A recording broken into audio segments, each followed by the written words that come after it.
እሺ ምንድነው ዛሬ ርዕሱ ምናምን ቀደም ያልከውን ቪዲዮ ሰራ እንዴ? ለቀቅ አላየሁ። ለቀኩኝ እኮ ኖ ኦኬ አዎ ለቅ ያለው ሌላ ያልኩ መስሎኝ ነበር። አንተ የሰጠኸኝ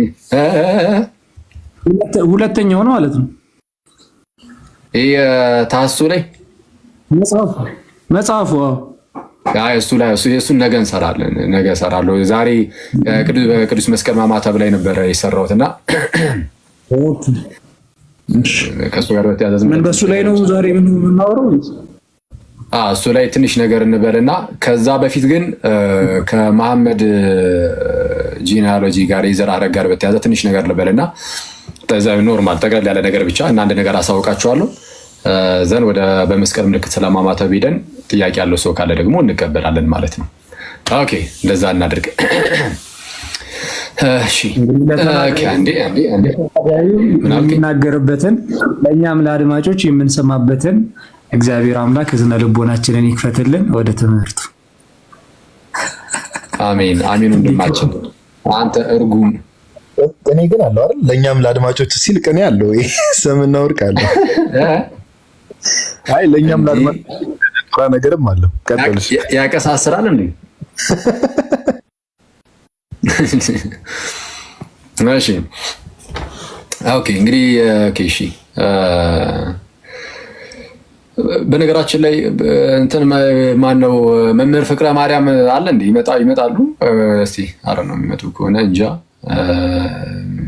እንግዲህ ሲመጡ አሳውቁኝ። ምናልባት እንግዲህ ከማ ላይ ከሆነ ማለት ነው።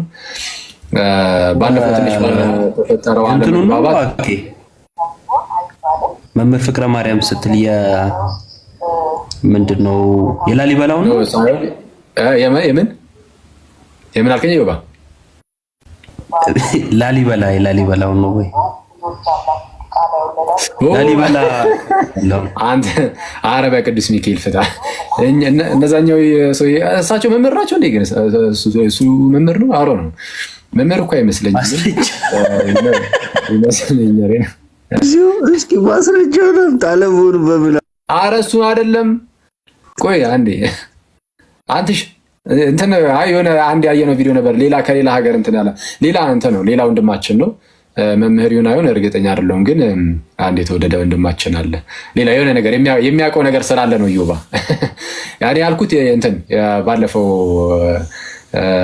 ትንሽ የሆነ አለመግባባት ተፈጥሮ አልነበረ? እንግዲህ ከእኔ ጋር በተያዘ ከዩኒቨርሲቲ ጉዳይ ጋር ምናምን በተያዘ የምንፍቅና ጋር በተያዘ አንዳንድ ነገሮችን ያወራውን እሱን ያልኳችሁ እንጂ ያኛውን አይደለም። የኛ ወንድም ከመጣ የኛ መምህር ከመጣ አሳውቁኝ። በነገራችን ላይ የዛን ቀን ያው እንግዲህ ጥሩ ያልሆነ ንግግር ቢናገርም ኦፍኮርስ ማንንም ሰው ሊያስቀይም የሚችል ነገር ነው የተናገረውና ግን ይሄ ነው ደግሞ እዚህ ከፍተን ደግሞ እኛም ስናወራ ድንገት ጮክ ብለን ጥሩ ያልሆኑ ቃላትን ተጠቅሜ ነበር። አክቹሊ እኔ ነኝ ሌላውንም ስሰበስብ ብቻዬንማ አይሆንም ትላለና እና ሰው በዛ በንግግር ውስጥ ምናልባት እንግዲህ አስከፍቼ ይሆናል። ኦፍኮርስ የሚያስከፋ ንግግርም ተናገር ያለው እርግጥ ያው ከሁኔታው አንጻር ነው። ከተናገረው ነገር አንጻር የተወሰነ እንትን ስል ይሄ ነው ስጋነን እና እንደዛ አደረገና እና በእርግጥ አልቆየውም። የተወሰነ ውስጤን ረበሽ ነገር አድርጎ ስለነበር የፈጠነ እንደነጋ ጠዋት ላይ ነው ስልኩን ፈልጌ ይቅርታ የጠየኩትና ተቀብሎኝ ይሆናል ብዬ ተስፋ አደርጋለሁ። ይቅርታ እና ከመጣ ግን አሳውቁኝ፣ እቀበለዋለሁ። ኦኬ ወደ እንትኑን ለፍና ወደ ትምህርቱ አንድ ኮሜንት ልዝጋ። እሺ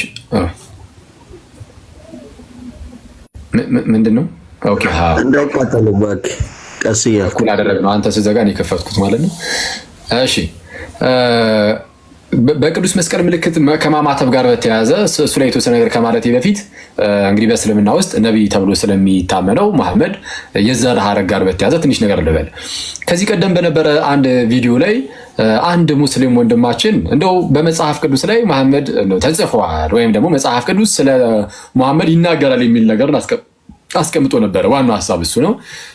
ታዲያ ግን በመጽሐፍ ቅዱስ ላይ ስለ መሐመድ የእስልምና ነቢይ የተጻፈ ነገር የለም። በቃ ባጭሩ የለም ነው። አለ ተብሎ የሚያዝ ከሆነ ራሱ የሚኖረው ከጌታችን ከክርስቶስ ኢየሱስ በኋላ ከቤተ ክርስቲያን ውጭ የሆኑ ነብይ ብለው ራሳቸውን የሚመጡ ካሉ እነሱ ሐሰተኛ ነቢያት ብቻ ነው የሚሉት በእኛ እምነት። ኦኬ ይህንን ልንረዳ ይገባል። ከጌታችን ከክርስቶስ ኢየሱስ በኋላ ቤተ ክርስቲያን ከተመሰረተች በኋላ ከቤተ ክርስቲያን ውጭ ሆኖ ማለት ቤተክርስቲያን ስል ህንፃውን አይደለም፣ ይልቁንም የጌታ ቤተክርስቲያን ይህንን ህብረቱ አንድነቱ አለ አይደለ?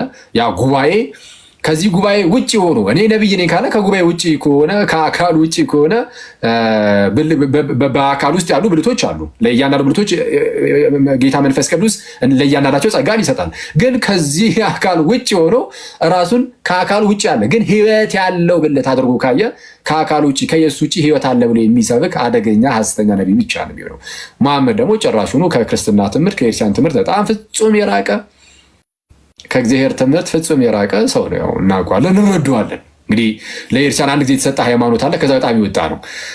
እሱን ያዝ እናድርግና ሰው መሐመድ በመጽሐፍ ቅዱስ ላይ የፈጣሪ ነብይ ተብሎ ሊገለጽለት አይችልም። ምንም ይሄ ግልጽ ነው። ዝም ብለህ ብቻ የሚመስል ጥቅስ ባየ ቁጥር ብድግ እያደረክ ይሄማ ለመሐመድ ነው ካላልክ በስተቀር በቃ የለም እንደው ለማመድ ቢሆን ነው እንጂ እያልክ ብቻ ካለው ጽድቅ ማለት ነው። እና ብዙዎች እንደዚህ ተስተዋል። ለመንፈስ ቅዱስ የተነገረውን ሳይቀር ለማመድ ሲሉ አይተናል። ለመንፈስ ቅዱስ ሳይቀር የተነገረውን እንኳን ማለት ነው። ጌታችን መንፈስ ቅዱስን እልክላችኋለሁ ያለውን መሐመድን ነው እያሉ ሲፈቱ አይተናል። እና ይሄ እንደዚህ ኮንፊውዥን እንደዚህ ግራ መጋባት አለ። መሐመድ በመጽሐፍ ቅዱስ ውስጥ አይታወቅም፣ የለም ጭራሹኑ። የሆነ ሰዓት ላይ እንደው ወደ 7ኛ ክፍለ ዘመን አካባቢ ላይ የመጨረሻ ነብይ ነኝ ብሎ የተነሳ ሰው ነው። ወይም ደግሞ እንግዲህ እሱ እንደሚያስበው ወይም እንዳለው ከፈጣሪ ዘንድ ተገለጠልኝ ወረደልኝ ብሎ ይዞ የመጣው መጽሐፍ ላይ ወይም እንግዲህ ያቀበለው ቃል ላይ እዛ መገለጡ ውስጥ ለራሱ ምስክርነትን ይዞ የመጣ ሰው ነው። እና ስለማንም ሰው ደግሞ እንደው ነብይ ነኝ ብሎ ስለመጣ ብቻ ነብይ ነው ማለት አይደለም። እሱ እናውቀዋለን። ልክ እንደዚህ እነ ማኒም እንደዚህ አድርጓቸው ነበር። እነ ማኒ ከመሐመድ ቀደም ብሎ የነበሩ ሰዎች ናቸው። እና የማኒ ተከታዮች ማኒን የመጨረሻው ነብይ ብለው ነው የሚጠሩት። የመጨረሻው የፈጣሪ ነብይ። ኦኬ ኢግሌሲያ ኒ ክሪስቶ የሚባል የሆነ ቸርች አለ ከፕሮቴስታንቲዝም መነሳት በኋላ የተነሳ የዛ ፋውንደርም የዛ መስራችም ልክ እንደዚህ የመጨረሻ ነብይ እየተባለ ይጠራል። ግን መሐመድም ልክ እንደዚህ የመጨረሻ ነብይ እየተባለ ይጠራል። ማንም ግን ጋይስ ጌታ ኢየሱስ ከመጣ በኋላ ቤተክርስቲያን ከተመሰረተች በኋላ ከቤተክርስቲያን ውጪ ሆኖ የመጨረሻ ነብይ ነኝ እያለ ቢናገር ማንም ሰው ራሱን በራሱ መሾም አይችልም። ኦኬ ስለዚህ ሌላውን ሰው ሊያስት ይችላል። ግን እውነተኛ እንዲህ ያለ ነገርን ለራሱ ማንም ሰው ገንዘብ ማድረግ አይችልም። ስለዛ መሐመድን አሁን ከክርስትና አንጻር እንዴት ታዩታላችሁ ከተባለ እንደማንኛውም መናፍቃን ነው የምናየው። አለቀ። መሐመድን ከክርስትና አንጻር እንዴትኛውም መናፍቃን ነው የምናየው። ከማን የተለየ አድርገን አናየውም። ወይም ደግሞ ከኢግሌሲያ ኒ ክሪስቶ መስራች ከሱ የተለየ አድርገን አናየውም። እና ሰው ይሄንን ልናቀው ልንረዳ ይገባል። ሰው እንደነዚህ አይነት ሰዎችን መጽሐፍ ቅዱስ ውስጥ መፈለግ የማይታሰብ ነው። ስለዚህ እንዳልኳችሁ ስለሌለ የሚመስል ነገር ብቻ እያነሱ እንደው ይሄ ማለት እሱ ቢሆን ያሉ ያሸክማሉ። አሁን አንድ ወዳጃችን ምን አይነት ቪዲዮ ነው የሰራው? እንደው መሐመድ የእስማኤል በዘር ሐረግ ውስጥ ቀጥታ የዘር ሐረጉ ወደኋላ ሲቆጠር እስማኤል ድረስ እንደሚሄድ አዚ ፍልክ እንደዛ እንደሆነ ማለት ነው። ስለዚህ የእስማኤል ልጅ ነው ከዚህ አንፃር ማለት ነው። ስለ እስማኤል ደግሞ የተነገረ ነገር አለ መጽሐፍ ቅዱስ ላይ። ስለ እስማኤል የተነገረ ነገር ስላለ በቃ ለመሐመድም የሆነ ነገር እንስጡ አይነት ነገር። ጭራሽ እንደውም ለእግዚአብሔር የተነገረውንም ለመሐመድ ሲሰጡት አይተናል። ኦኬ እግዚአብሔር ከቴማን ቅዱስም ከፋራን ተራራ ይመጣል የሚለውን ይዘው ኧረ ፋራን የሚለው መካ ነው መሐመድን ቢሆን ነው እንደዚህ ለእግዚአብሔር የተነገረ ቀጥታ ለእግዚአብሔር የተነገረውን ሳይቀር እያነሱ ለመሐመድ ይሰጣሉ። ይሄ የሚያሳየው ምንም ጥቅስ ስለሌለ እንደመጣላቸውን የመወሰድ ነገር ነው። እና ክብሩ ሰማያትን ከርኗል፣ ምስጋናው ምድር ሞልቷል እያለ ለመሐመድ ነው ይላል። ለማንኛውም መለስ እንበልና ምንድነው በዛ በሰራ ቪዲዮ ላይ እንግዲህ ያው ሙሉ ምላሽ ስላለ ለሙሉ ምላሽ እዛው ላይ እዩ። ግን አንዲት ፕሪሶፖዚሽን አለች። እሷ ላይ ብቻ ነው አሁን የተወሰነ ነገር ማሳወቂያችሁ የማልፈው። ምክንያቱም እዚህ ርዕስ ላይ በጣም በሰፊው አሁን ሰሞኑን ስለምመጣበት አስፈላጊ ከሆነ ደግሞ አስብበትና ኡስታዞቻቸውን ትልልቅ ኡስታዞቻቸውን በዚህ ርዕስ ላይ ዲቤት ይጠራሉ። ትልልቅ ኡስታዞቻቸውን እዚህ ርዕስ ላይ ማለት ነው። ምክንያቱም አንድ ጥያቄ አንስተናል። ምንድነው መሐመድ የዘር ሐረጉ ወደ ኋላ ሲቆጠር እስማኤል ድረስ ይሄዳል እያሉ ነው። የእስማኤል የእስማኤል ፊዚካል ዲሰንደንቱ ነው እያሉ ነው። ፊዚካል ዲሰንደንቱ ከሆነ ማስረጃ አምጡ። ማስረጃ የለም ብቻ አይደለም። በነገራችን ላይ እስካሁን ድረስ ያደረኩት በቪዲዮ ላይ እስቲ ማስረጃችሁን እንስማው ነው አይደለ? ከዚህኛው ሳይድ ደግሞ የሚመጣ ደግሞ አለ። ምን በተቃራኒው ጭራሽ እንዳልሆነ የሚያሳይ ከራሳቸው ከእስልምና ሳይቀር እያነሳን የምናሳያቸው ነገሮች ስላሉ ከሊኔጁ ጋር በተያዘ ከዚህ ከጂኒኦሎጂ ጋር በተያዘ ከዘር ሐረጉ ጋር በተያዘ የሙሐመድ እሳቤ ምንድነው? በሐዲሳቱ ላይ ያለው የሙሐመድ ባዮግራፊ በተለይ የኢብን ኢስሐቅ እዛ ላይ የተቀመጡ አንዳንድ ነገሮች ምን ይመስላሉ? እርስ በርስ እንዴት ይጣረሳል? እነዚህ ነገሮች ሁሉ አንስተን የምናይ ይሆናል። እስካሁን ግን ያደረኩት ነገር ምንድነው? ማስረጃ አለ ወይ? ምክንያቱም በተለምዶ እንዲሁ ስለሚባል ብቻ እውነት መስሎ ቁጭ ያለ ነገር አለ። አሁን በእኛ ዘንድም እስማኤላውያን እንሌለም እንዴ? አሁን እንደውም አንዲት ጓደኛዬ ምስነግሬ ነበር። እናቴ እንዴ ሙስሊሞች እነሱ እስማኤላውያን አይደሉ እንዴ ብላኛለች አለች። እና ትክክል ነው። አሁን አይደለም ከበፊትም የተለመደ ነው። ከእነሱ ውስጥ አንዱ የሆነ እንደማለት ነው። እንደዛ ብሎ ሊያስቀምጥ ይችላል። ይሄ ኢንጀነራል ያለውን ኮንሰፕት ብቻ ነክቶ የማለፍ እንጂ እዛ ታሪክ ላይ እያጠነጠነ የተናገረ የለም። በደፈናው እስማኤላውያን ተብሎ እንደዚህ ሲጠሩ ይታያል። ግን ቀጥታ ስለ መሐመድ እናንሳ ከተባለ መሐመድም ይሄን ነገር ክሌም አላደረግም። ፕላስ ደግሞ ቁርአኑ ላይም የለም። አንድም ቁርአን ላይ የሌለ ነገርን እርግጠኛ ሆነው በምን መልኩ ሊያምኑ ይችላሉ? ፋብሪኬት የተደረጉ ነገሮች ሊሆኑ ይችላሉ ብለው ራሱ እንዴት አያስቡም? አክቹሊ ቁርአን ላይ ቢኖርም ያን አለኛ አሳማኝ ነገር ሆነ አይደለም፣ ግን ለራሳቸው እንኳን የተወሰነ አይን ገላጭ እንዲሆን ማለት ነው። እንደው ሐዲስ ላይ ይኖራል ምናምን የተባለ ነገር አለ። ሐዲስ ሳሂህ ሙስሊም ላይ አለ የሚል ነገር አለና ሳሂህ ሙስሊም ላይ እንዴት ከራሱ ጋር እንደሚጋጭ ከራሱ ከማመር ከሌሎች ነገሮች ጋር እንደሚጋጭ አሳያቸዋለሁ። ግን አሁን የተጠየቀው ማስረጃ ከሐዲስ አይደለም። ምክንያቱም የሳሂህ ሙስሊም መሐመድ መጥቶ ከ200 ዓመት በኋላ ነው የተጻፈው እና ፌክ የሆኑ ሐዲሳት ሲፈጸሙ ማለት ማንደው ሊፈጸሙ ይችላል ወይም ሊጻፉ ይችላሉ። ኦኬ አንዳንዶቹን ዳኢፍ ምናምን ያሉ የሚያወጡት እኮ አይ ይሄ ነገር እንደው ስህተት ሊሆን ይችላል እየተባለ አይደል? እና ልክ እንደዚህ አይነት ነገሮች በእስልምና ዘንድ በኋላ ላይ በጣም ሰርኩሌት የሚያደርገው ምንድነው? በቃ እንደው በይስሐቅ በኩል ነው ማነው በእስማኤል በኩል ነው መሐመድ የመጣው፣ ስለዚህ የአብርሃም ተስፋ ብለሱም አለ አይነት ነገር ወይም የአብርሃም ሃይማኖትን እርሱ አስቀጥሏል የሚመስል ነገርን እንዲህ ያሉ ነገሮችን ለማስቀመጥ ይሞክራሉ። ግን አይደለም። ኦኬ አይደለም። ማስረጃ የለውም። በተቃራኒ ያለውን እንዳልኳችሁ ሰሞኑን ኦርጋናይዝ አድርጌ የተወሰነ ሰጣችኋለሁ። መለስ እንበልና ደግሞ የምርም ግን የእስማኤል ልጅ ቢሆንስ ያናል ምን የሚያመጣው ለውጥ ይኖራል? ከእስማኤል ቀጥታ የመጣ ቢሆን ነው ብያላምን። ግን ቢሆን ራሱ በእስማኤል በኩል ነብይ ያስነሳለሁ የሚል መጽሐፍ ቅዱስ ላይ አንድም የለም። እንደውም ስለ እስማኤል የሚነገረው እስማኤል በሰው ላይ የሚነሳ ሰዎችም በእስማኤል ላይ የሚነሱ እንደሆነ ነው መጽሐፉ የሚናገረው። ኦኬ ወራሽ ያልሆነ የባሪያይቱ ልጅ እንደመሆኑ ከቤት የተባረረ ነው ወይም ከቤት የተነጠለ ነው።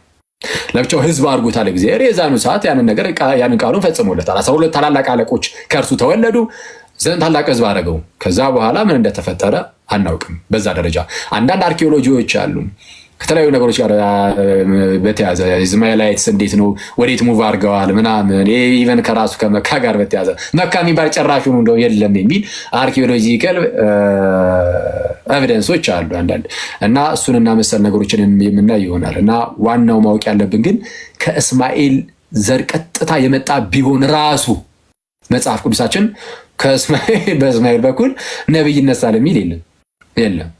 አይተዋል። ስለዚህ ወዳጃችንም ያንን ቪዲዮ ሲሰራ ምን ብሎ ነው የሰራው? እግዚአብሔር ከቴማን ጻድቁም ከፋራን ተራራ ይመጣል ይላል። እግዚአብሔር ከቴማን ጻድቁም ወይም ቅዱሱም ከፋራን ተራራ ሲል ቅዱስ የተባለው ራሱ እግዚአብሔር ነው። እግዚአብሔር ነው የሚጠራው። እሺ እግዚአብሔር ከቴማን ቅዱሱም ከፋራን ተራራ ይመጣል ይልና እሺ ክብራቸውም አላለም። ምክንያቱም እግዚአብሔርም ቅዱሱም አንድ ስለሆነ ወይም እግዚአብሔር ከቴማን ቅዱሱም ከፋራን ተራራ ይመጣሉ አላለም። ይመጣል ነው ምክንያቱም ስለ አንድ ሰው ነው የሚናገረው። ስለዚህ ክብሩ ሰማይን ከደነ ምድሩም ማን ነው ይቅርታ ምስጋናው ምድርን ሞላ ተብሎ ተነገረለት። እና ለእግዚአብሔር የተነገረውን ራሱ አይቷል። ፈልገ ስታጣ ለእግዚአብሔር የተነገረውን ለማመድ ስትሰጠው ሳድ ያሳዝናል። እና እንደዛ ነው። ይሄንን የዚህን ያህል ካልን መለስ ብለን በቅዱስ መስቀል ምልክት ስለማማተብ የተወሰነ ነገር እንበልና ወይ አቤት ብሮስኪ ቃሎት ያሰማልና እዚህ ሐሳብ ላይ አሁን እዚህ ሶቢዮ የሚባለው ቢሾፕ የተባለው አንዳንድ ነገሮችንም ቼክ ለማድረግ ሞክሬ ነበርና እሱ እንደጻፈው ራሱ በቂ ማስረጃ አለ። አትሪቢዩት የተደረገ ነው የሚሉ ነገሮችን አንብቤያለሁ። እንደው በሱ ስም ተደርጎ የሚጻፉ ጽሁፎች አሉ አይደል? ይሄ ላይክ የአርመን ቤተክርስቲያን ቢሾፕን የተባለው ራሱ ቀደም እንዳልከው ያው ብዙ የሚያመጣው ለውጥ የለም፣ ግን በሱ ስም አትሪቢዩት የተደረገ ነው እሱ እንደጻፈው ራሱ የአርመን ኦርቶዶክስ ሜምበር ሆኖ ራሱ እሱ አልጻፈውም ብሎ አርጊመንት የሚያነሱ ሰዎች አሉ ከስነ ጽሁፉ አንፃር ማለት ነው። እና ሜቢ እሱ ላይ ያገኘው ነገር አለ፣ ሜቢ ኦልሬዲ ቪዲዮ ላይ አድሬስ ያረከው ነገር አለ። በእርግጥ እንግዲህ አሁን አትሪቢዩት የተደረገ ሊሆን ይችላል፣ ኦፍ ኮርስ ሊሆን ይችላል፣ ግን ያናል ብዙም ግድ አይሰጥም ነው። አሁን እሱ እንደዛ ብሎ ቢናገር ጀነራሊ ያለውን ነገር ቀጥታ የመናገር እንጂ እዛው ጉዳይ ላይ ታሪኩን እያነሳ አይደለም። እዛው ጉዳይ ላይ ያለውን ታሪኩን እያነሳ አይደለም። ግን ራሱ ጽፎታል አልጻፈውም፣ እንግዲህ በዛ ደረጃ ሆነ እኔ አላጠን ነው። ራሱ ጽፎታል አልጻፈው የሚለው ቢጽፈውም ግን ምንም ለውጥ አያመጣም። ምንም ለውጥ አያመጣም። የጻፈው ታሪኩን እንግዲህ መሐመድ ከሞተ በኋላ ያለውን ታሪክ ጭምር ነው የጻፈው እና ስለዚህ መሐመድ ካለፈ በኋላ ያለውንም ታሪክን ነው የጻፈው።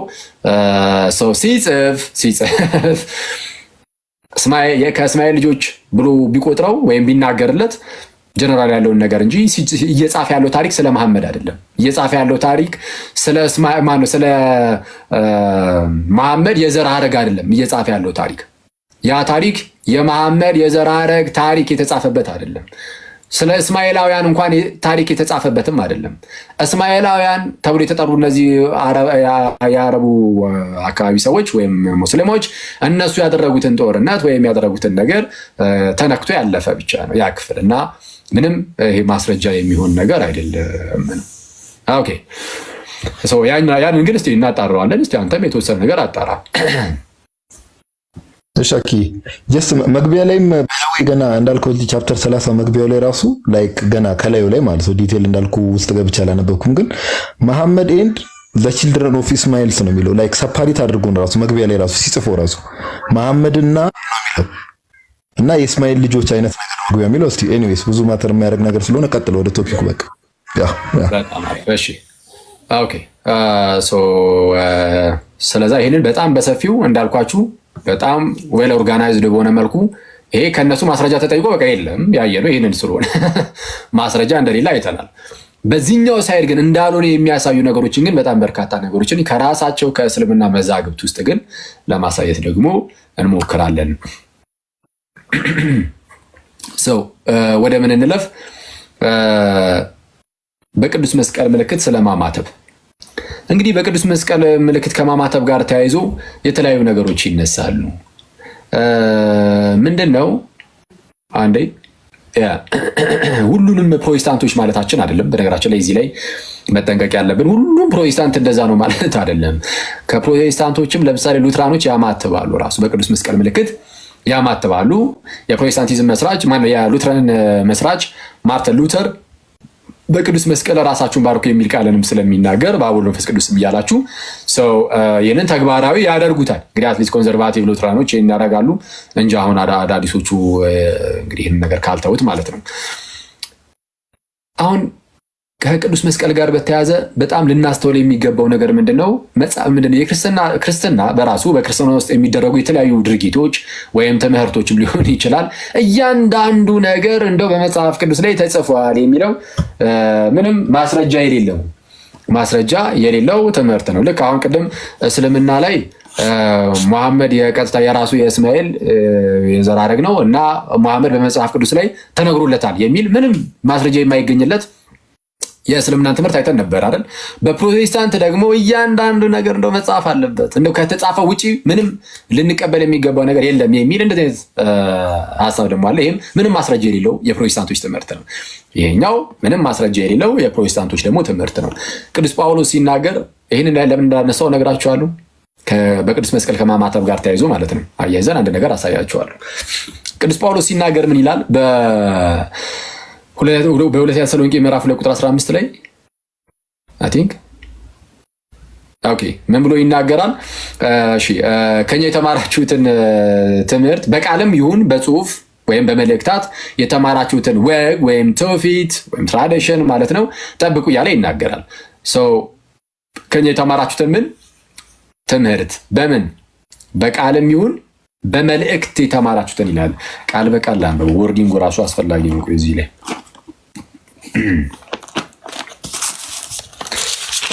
ኦኬ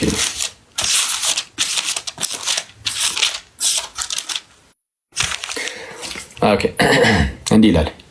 እንግዲያስ ወንድሞቹ የጸንታችሁ ቁሙ፣ በቃላችንም ቢሆን ወይም በመልእክታችን የተማራችሁትን ወግ ወይም ትውፊት ያዙ በማለት ይናገራል።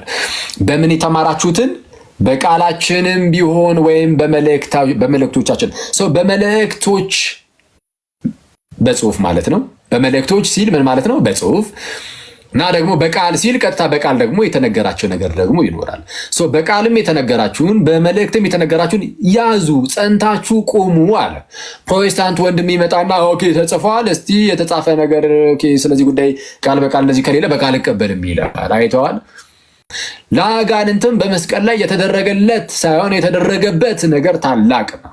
ኦኬ፣ በመስቀል ላይ ለእኛ የተደረገልን ታላቅ ነው፣ ለሰይጣን የተደረገበትም ታላቅ ነው። ሰይጣን በታላቅ ሁኔታ በጣም በከባዱ ተመታበት፣ ተሸማቀቀበት፣ አፈረበት፣ አቅመ ቢስ ሆነበት። ክርስቶስ መስቀል ላይ አቅመ ቢስ ነው ያደረገው ሰይጣንን። ጌታችን እርቃኑን እየተሰቀለ እየሞተ ሰይጣንን አቅመ ቢስ አደረገው። አቅመ ቢስ ደካማ ለጌታችን ብቻ አይደለም፣ ኢቭን በጌታችን በክርስቶስ ኢየሱስ ለሚያምኑ ሁሉ ከእግራቸው በታች እንዲወድቅ አደረገው። በመስቀል ላይ ጌታችን እጆቹን ዘርግቶ እግሮቹን ተቸንክሮ ደሙን ሲያፈዝ ለራሱ ለክርስቶስ ብቻ አይደለም፣ በጌታ በኢየሱስ የሚያምኑ ራሳቸው ኦኬ ትምክህታቸውን በክርስቶስ ላይ ያደረጉ ሰዎች ራሳቸው ሰይጣን ከእግራቸው በታች እንዲሆኑ አደረገ። ሰይጣን የተዋረደበት በጣም የከሸፈበት ቦታ ቅዱስ መስቀል ነው። ቅዱስ መስቀል ነውና ይህንን እንዳትረሱ፣ ይህንን ያዙ። ይህንን እንያዘና መስቀል ስንል አሁን ዝም ብሎ እንደው መስቀል ኖሮ ማለት ነው የተመሳቀለ ኖርማል እንግዲህ መስቀል የተመሳቀለ እንጨት መስቀል እሱ ኖሮ ለምሳሌ በቃ ዝም ብሎ ጌታችን በሱ መቶ እንደዚህ ሰይጣን አሸነፈው እያልን አይደለም። በመስቀሉ ላይ መስቀሉ እንዲይዙ አይደለም እንደዚህ እንድንል ያደረገን እኛን ነው። ጌታችን ግን በመስቀል ላይ እጆቹን የዘረጋው። ስለዛ መስቀል ስንል አሁን እኛ ኖርማል የተመሳቀለውን እንጨት ብቻ አይደለም፣ እሱ ላይ ኢየሱስን እናየዋለን። ጌታችን ኢየሱስ እጆቹን ዘርግቶ ተቸንክሮ ልክ እንደዛ ሰይጣንን ድል እየነሳው እያሳፈረው ልክ እንደኛ እና ድህነታችን ደግሞ የኛን ደግሞ ሰላምን እየሰጠን ትህትናን እያላበተን እሱን ነው የምናየው። ጌታችን ትልቅ ትህትናን አይደል እዛ ጋር የሰራው በቅዱስ መስቀል ላይ። እና መስቀልን ስናይ ትሁት እንድንሆን የሁሉ ጌታ የሁሉ ፈጣሪ የሁሉ አምላክ እርሱ እርቃኑን መጥቶ መሰቀሉን እንድታስብ እያደረገ ትህትናን እንድትላበስ ሰላምን እንዳደረገበት እያወቅ እያየ በደንብ ማለት ሰላም እንዲሰማህ ያደርጋል። ኦኬ ፕላስ ደግሞ ሰይጣን እንደወደቀበት ስታቅ ደግሞ ሰይጣንን ድል እንደምትነሳበት ደግሞ ታስባለህ። በእምነት ሆነ ያንን ስትጠቀም ነው ወይም በዛ በቅዱስ መስቀል ምልክት ስታማትብ ሰይጣን ይፈራል፣ ይሸበራል። ኦፍ ኮርስ የክርስቶስን ስም እየጠራህ ብቻ አንተ በእምነት አማት። የክርስቶስን ስም እየጠራህ ብቻ አንተ በእምነት ቅዱስ መስቀልን ያዝ። ይሄ ከሐዋርያት ጀምሮ አለ። ኦራሊ የመጣ ነው፣ በቃል የመጣ ነው። እሱን ለማወቅ ደግሞ በታሪክ ውስጥ አባቶች ምን አሉ የሚለውን ማየት ነው። ኦኬ ከቅዱስ መስቀል ጋር በተያዘ አይ እንዲህ የሚባል ነገር የለም ያለ አባት የለም። ግን በተቃራኒው ግን ይህንን የሚያሳረዱ ግን አባቶች አሉ። ከዚህ አንጻር ቅዱስ ቄርሎስ ዘኢየሩሳሌም ካቴኬቲካል ሌክቸሩ 13ኛው ሐምሌ 36ኛው ቁጥር ላይ ምን ይላል? ሰይጣንን ድል በመንሳት በእርሱ ማለትም በመስቀል እያዞራቸው በግልጥ አሳይቷቸዋልና አሳፍሯቸዋልና መስቀልን ባዩ ጊዜ በእርሱ ላይ የተሰቀለውን ያስታውሳሉ። አጋንንት ሰይጣናት መስቀልን ሲያዩ በዚህ ደረጃ ነው የተጎዳው አእምሯቸው። የአጋንንት አእምሮ በዚህ ደረጃ ነው የተጎዳው። በምን ደረጃ? መስቀሉን ራሱ ሲያይ ትዝ የሚለው እሱ ላይ የተሰቀለውን ኢየሱስ ነው ትዝ የሚለው። ማን ትዝ የሚለው? ኢየሱስ። እሺ ምን አለ? መስቀሉን ባዩ ጊዜ በእርሱ ላይ የተሰቀለውን ያስታውሳሉ፣ የእባቡንም አናት የቀጠቀጠውን እርሱን ይፈራሉ። ስለዚህም መስቀል ለአማኞች ምልክታቸው ለአጋንንትም አሸባሪያቸው ነው ይላል። አይተዋል? መስቀሉን ሲያይ ሰይጣን አንተ በእምነት ያዘው እንጂ በቅድስና ሆነ ያዘው እንጂ ኢየሱስ ክርስቶስን እያሰብክ ዝም ብለህ ለጌጥ እኮ የሚያደርግ እኮ አለ መስቀልን አይደል? የለም አለ። ኢየሱስን እያሰበ ነው። በልቡ ኢየሱስን ይዟል። በልብ ኢየሱስን ካላስክ መስቀሉ ብቻውን ምንም ጥቅም የለውም። በልብ ኢየሱስን ካላስከው እምነት ከሌለ ዝም ብሎ መስቀሉን እንደ ፋሽን ዝም ብላ አድርጋ አንጠልጥለ ምናምን ብትሄድ ምንም ጥቅም አይኖረውም። ያለ እምነት ምን ያደርጋል? ምንም አያደርግም። ስለዚህ እንደውም የእንትኑን መስቀሉን አንዳንዶች እንደው ዝም ብሎ ለጌጥ ምናምን ብቻ ቢጠቀሙበት አሁን ከክርስትና ውጭ ያሉት ነው። እሺ ከክርስትና ውጭ ያሉት ለጌጥ ብቻ አድርገው ቢጠቀሙበት ሰይጣን እንደውም ከነሱ ጋር አብሮ ይተባበራል። መስቀሉን እያራከሱ ከሆነ እሱም ደስ ይለዋል። ኦኬ በዛ ላይ ክርስቶስ አልነበር የሰራው? ደስ ብሎት ይጠቀመዋል አብሮ ያንን ማራከሱን። ኢየሱስ የሚለውን ስም ሰው ሲያራክስ ሰይጣን አብሮ ደስ እያለው እሱም ያራክሳል እየሄደ አይቷል። ስሙንም ማለት ነው መስቀሉንም ልክ እንደዛው በእምነት ሆነ ስታደርገው ግን ሰይጣን እንኳን በምን መልኩ እንደተጠቀምከው ስለሚያውቅ መስቀሉን ሲያይን ያለው ቅዱስ ቄርሎስ ዘኢየሩሳሌም። ቄርሎስ የነበረው እሱም ልክ እንደዚሁ 4ኛ ክፍለ ዘመን አካባቢ ላይ ነው። ስለዚህ አሁን ኦርቶዶክስ ካቶሊክ የሚባል ነገር ሳይኖር ኢነሴንስ ኦርቶዶክስም ሳትኖር ካቶሊክም ሳትኖር ማለት አይደለም። ኦርቶዶክስ ካቶሊክ የለም የሚባል ነገር ሳይሆን አለ ኦፍ ኮርስ፣ ግን መከፋፈል ሳይኖር ማለት ነው። ቀይ ያበራ ነው ይሰማ። ኦኬ ተውት በቃ አረንጓዴ መጥቷል። መከፋፈል ሳይኖር በፊት የነበረ ሰው ነው ቅዱስ ቄርሎስ የኢየሩሳሌሙ። ምን አለ? መስቀሉን ባዩ ጊዜ ሰይጣናት አጋንንት በእርሱ ላይ የተሰቀለውን በእርሱ ላይ የተሰቀለውን ያስታውሳሉ። ስለዚህ የደረሰባቸው ውድቀት የአጋንንት ውድቀት በጣም ከባድ እንደሆነ ማወቅ አለብን። ኢየሱስ በመስቀል ላይ ሁሌም ትህትናውን አንስተን እንናገር የለ ፍቅሩን እንናገር የለ ለእኛ ያደረገውን። በዛ ውስጥ ግን አጋንንትን ምን ያህል እንደመጣው ምን ያህል እንዳሳፈረ ምን ያህል እንዳሸማቀቀ መርሳት የለብንም። ስለዚህ መስቀልን ባዩ ጊዜ በእርሱ ላይ የተሰቀለውን ያስታውሳሉ፣ የእባቡንም አናት የቀጠቀጠውን እርሱን ይፈራሉ። ስለዚህም መስቀል ለአማኞች ቅዱስ መስቀል ማለት ነው ለአማኞች ምልክታቸው ነው። ኦኬ ምልክታቸው ነው። የዳኑበት በመስቀል ነው የዳነው። በመስቀል ነው የዳነው ማለት ምን ማለት ነው? እንደው በኖርማል እንጨት በፍጹም በዛ በእንጨት ላይ ኢየሱስ ክርስቶስ ተሰቅሏል። መስቀል ስንል ኢየሱስ በመስቀል ላይ በዛ በእንጨት ላይ ተሰቅሎ እሱን ሙሉን ነው። ይሄ ልክ እንደዚህ ነው የምናየው። ኢየሱስ ተሰቅሎ ነው እሱን ነው የምንይዘው። ስለዚህ መስቀልም ስንይዝ እንደዚህ ኖርማል እንጨት የመያዝ ጉዳይ ብቻ አይደለም። ይሄ መስቀል ታይፕነቱ ለማን ነው? ማንን የሚወክለው? ዕለተ ዓርብ ላይ ኢየሱስ በመስቀል ላይ እጆቹን ዘርግቶ ቀጥታ በቃ እሱም ነው። ስለዚህ ዝም ብሎ ኢየሱስ ክርስቶስን የማናይበት መስቀል አይደለም፣ ባዶ እንደዛ አይደለም። ስለዚህ በዚህ እምነት ውስጥ ሆነን ቅዱስ መስቀልን ልንጠቀምበት ይገባል። እንግዲህ አባቶቻችን ከጥንት ጀምሮ ካመጡት ብድግ ብለህ ዘራፍ ብለህ ደግሞ አሁን ይህንን መቃወም በጣም አደገኛ ነው እና ማስተዋል ይፈልጋል። እሺ ስለዚህ መስቀል ለአማኞች ምልክታቸው ነው፣ ለአጋንንትም አሸባሪያቸው ነው ይላል። ኦኬ አፍራት በእንተ ስደት ላይ 10ኛው ሴክሽን ላይ እንዲህ ይላል። እሺ ሙሴ መራራውን ውሃ በእንጨት አጣፈጠ አይደለ? ሙሴ መራራውን ውሃ በእንጨት አጣፈጠ። ኢየሱስ ደግሞ መራራነታችንን በመስቀሉ ይህም በተሰቀለበት እንጨት አጣፈጠው። ኦኬ በሙሴ ያንን ሲያደርግ ተአምሮ የእግዚአብሔር ነው። ኦፍኮርስ እናውቀዋለን፣ እንረዳዋለን። ጌታችን ኢየሱስ በመስቀል ላይ እጆቹን ሲዘረጋ ይህ ታላቅ ነገር የክርስቶስ ነው። ግን ይህንን ያደረገው በመስቀል ላይ ነው። ሰው ሁሉ በመስቀል የሚሰቀል የተረገመ ነው ተብሎ ተጽፎ ነበረ። እንደዛ ተብሎ እንኳን እየተነገረ ጌታችን ኢየሱስ አንዴ እሺ ቴክስት ደርሶኛል። እሺ አንዴ እሺ ጌታችን ኢየሱስ በመስቀል ላይ ሲሰቀል የተሰቀለው በዛ በመስቀል ላይ ነው እና ያንን ተጠቅሞታል። ኦኬ እሺ ወጥቷል። አንቺ እስቲ እንትን በለለት ከቻልክ ቴክስት አድርግለት። አንተና በመጣ ሰዓት ይመጣል፣ ችግር የለውም። እሺ ምን አለ? በመስቀሉ የምትሰቀልበት እንጨት አጣፈጠው ይልና ሙሴ እጁን በመዘርጋት አማሌቃውያንን ረታ።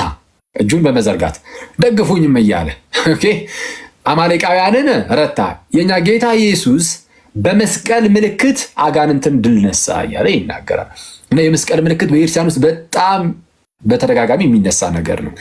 ቅዱስ ኤፍሬም ሶሪያዊም እንዲህ ብሎ ይናገራል። ስሪ ሆሚሊስ ኦን አድሞኔሽን ኤንድ ሪፔንተንስ 17ኛው ሴክሽን ላይ ልጄ ሆይ የምትሰራቸውን ስራዎች ሁሉ በሕያው መስቀል ምልክት አትማቸው።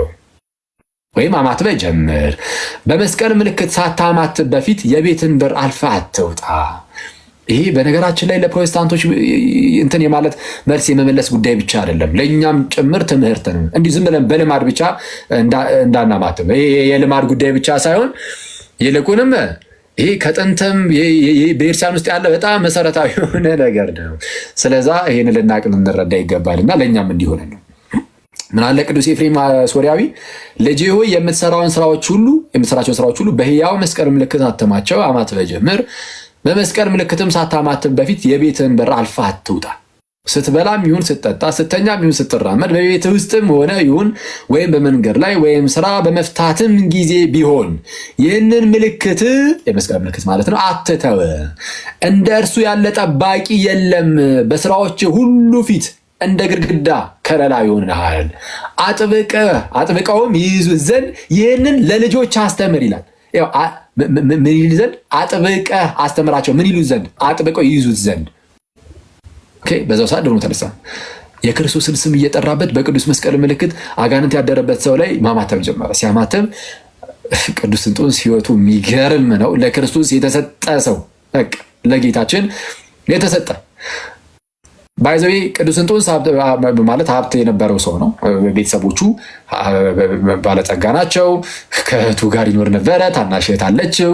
ከዛ በኋላ ግን ሄዶ ወንጌል ላይ ሲሰማ ቤተክርስቲያን እንደው ነገሮችን ትቶ ዓለማዊ ነገርን ምናምን የገንዘቡን ምናምን ትቶ ለድሆች የሚሰጥ የሚል ነገርን ይሰማል። ሲሰማ ለድሆች ሄዶ ይሰጣል።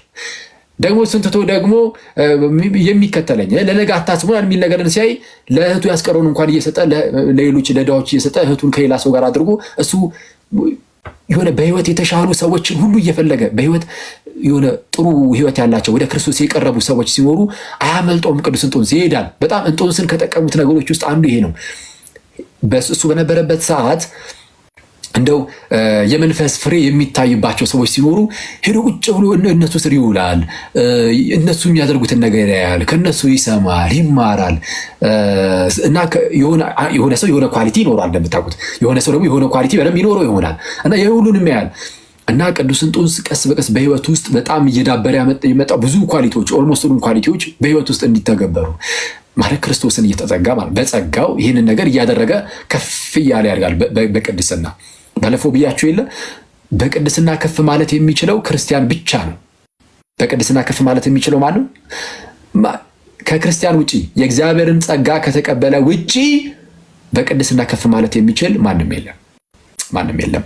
እና ቅዱስ እንጦንስ ልክ እንደዚህ አይነት ሰው ነው። ህይወቱ አለው እና አንድ የታመመ ሰው በአጋንንት የታሰረ ሰው ልክ ይዘው ሲመጡ ቅዱስ እንጦንስ የክርስቶስን ስም እየጠራ 2-3 ጊዜ በቅዱስ መስቀል ምልክት ሲያማተብበት ድኖ ተነሳ።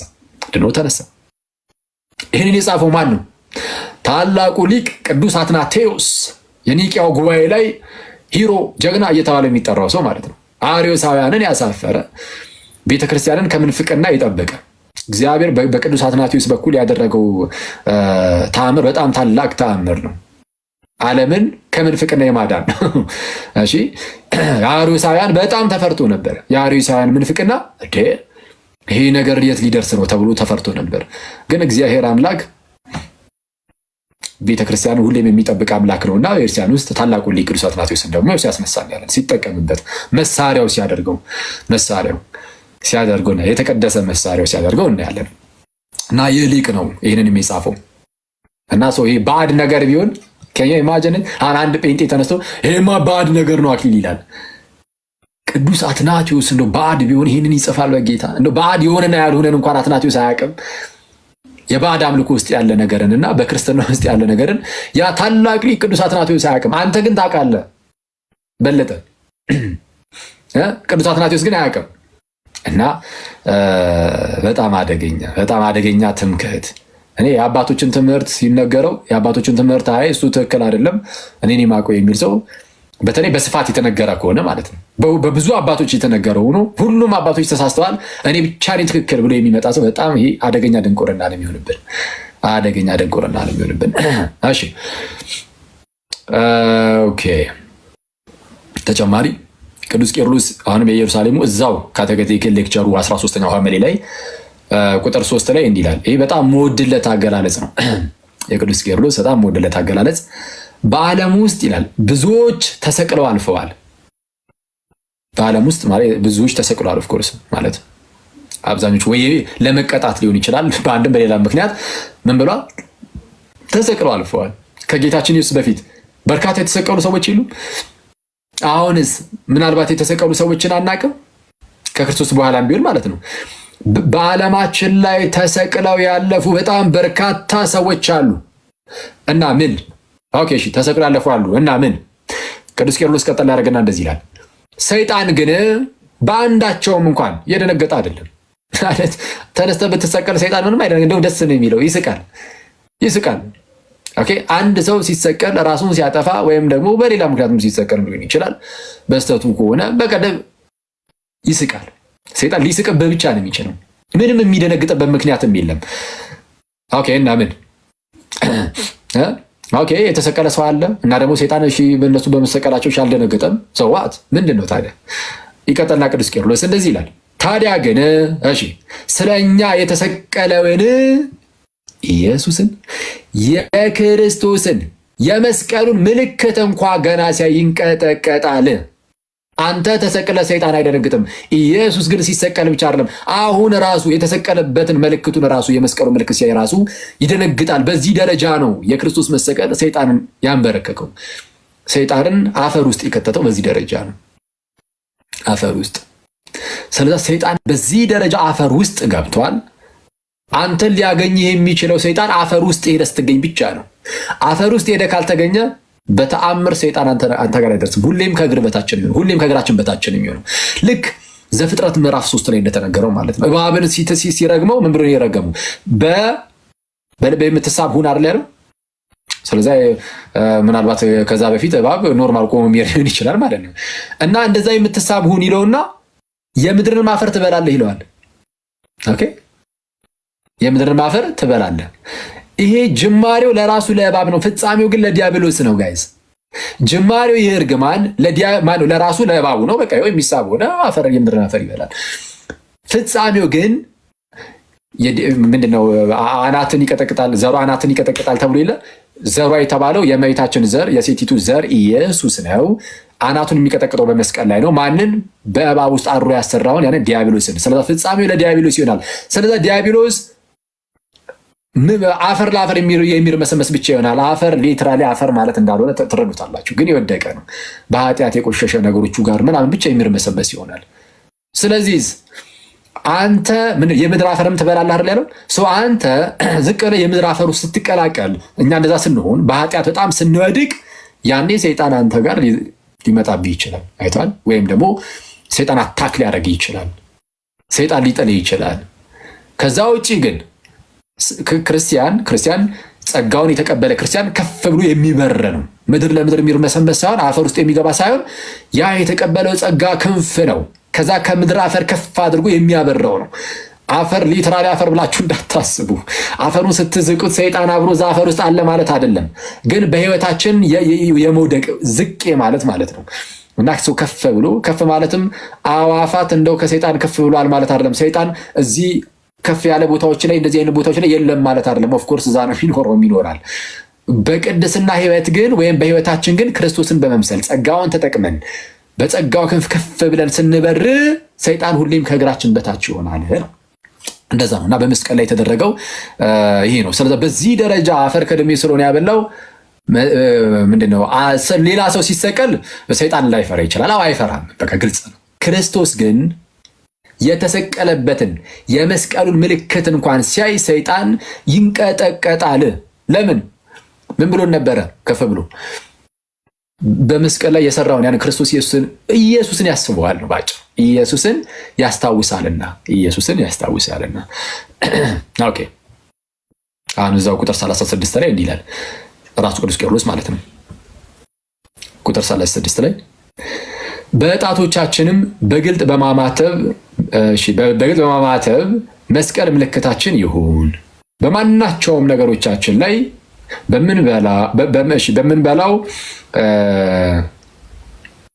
በምንበላው እንጀራም ላይ ይሁን በምንጠጣው ላይ በመግባትና በመውጣታችንም ቢሆን እንዲሁም ከመተኛታችንም በፊት ስንቀመጥና ስንነሳ በመንገድም ሳለን ባለንበት ቦታ ሁሉ ጠብቆቱ ኃያል ነው።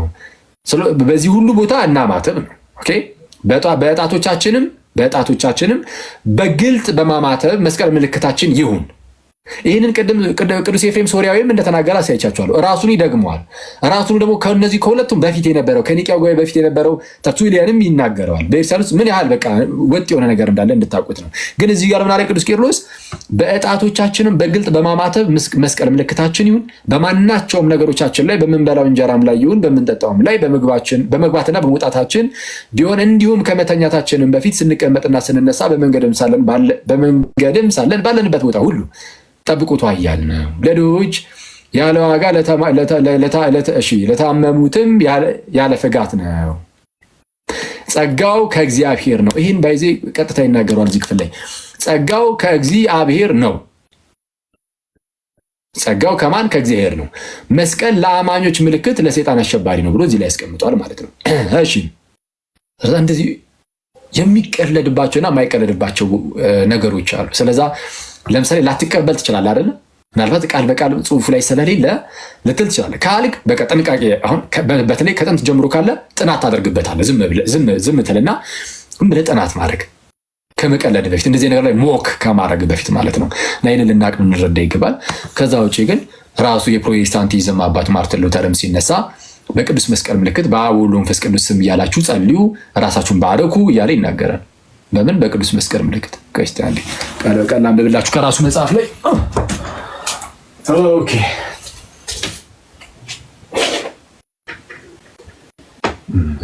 ሉተር ጋር ደርሰናል ይላል። ጉዞ እንደቀጠለ ነው። ሉተር ጋር ደርሰናል። ኧረ አለቀ በቃ ጨረሰ። ደርሰናል።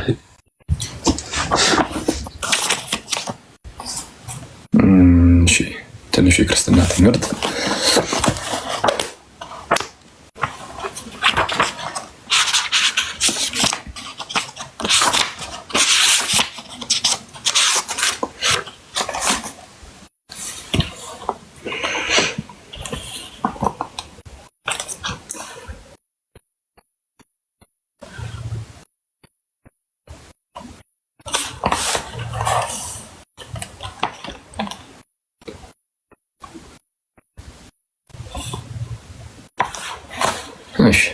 እንዲህ ይላል። በቃ ቀጣ ዝም ብላ ምብላችሁ። እሺ ስሞል ካቴኪዝም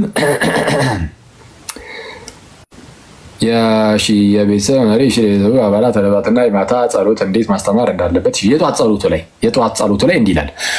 በማለዳ ከመኝታ እንደተነሳ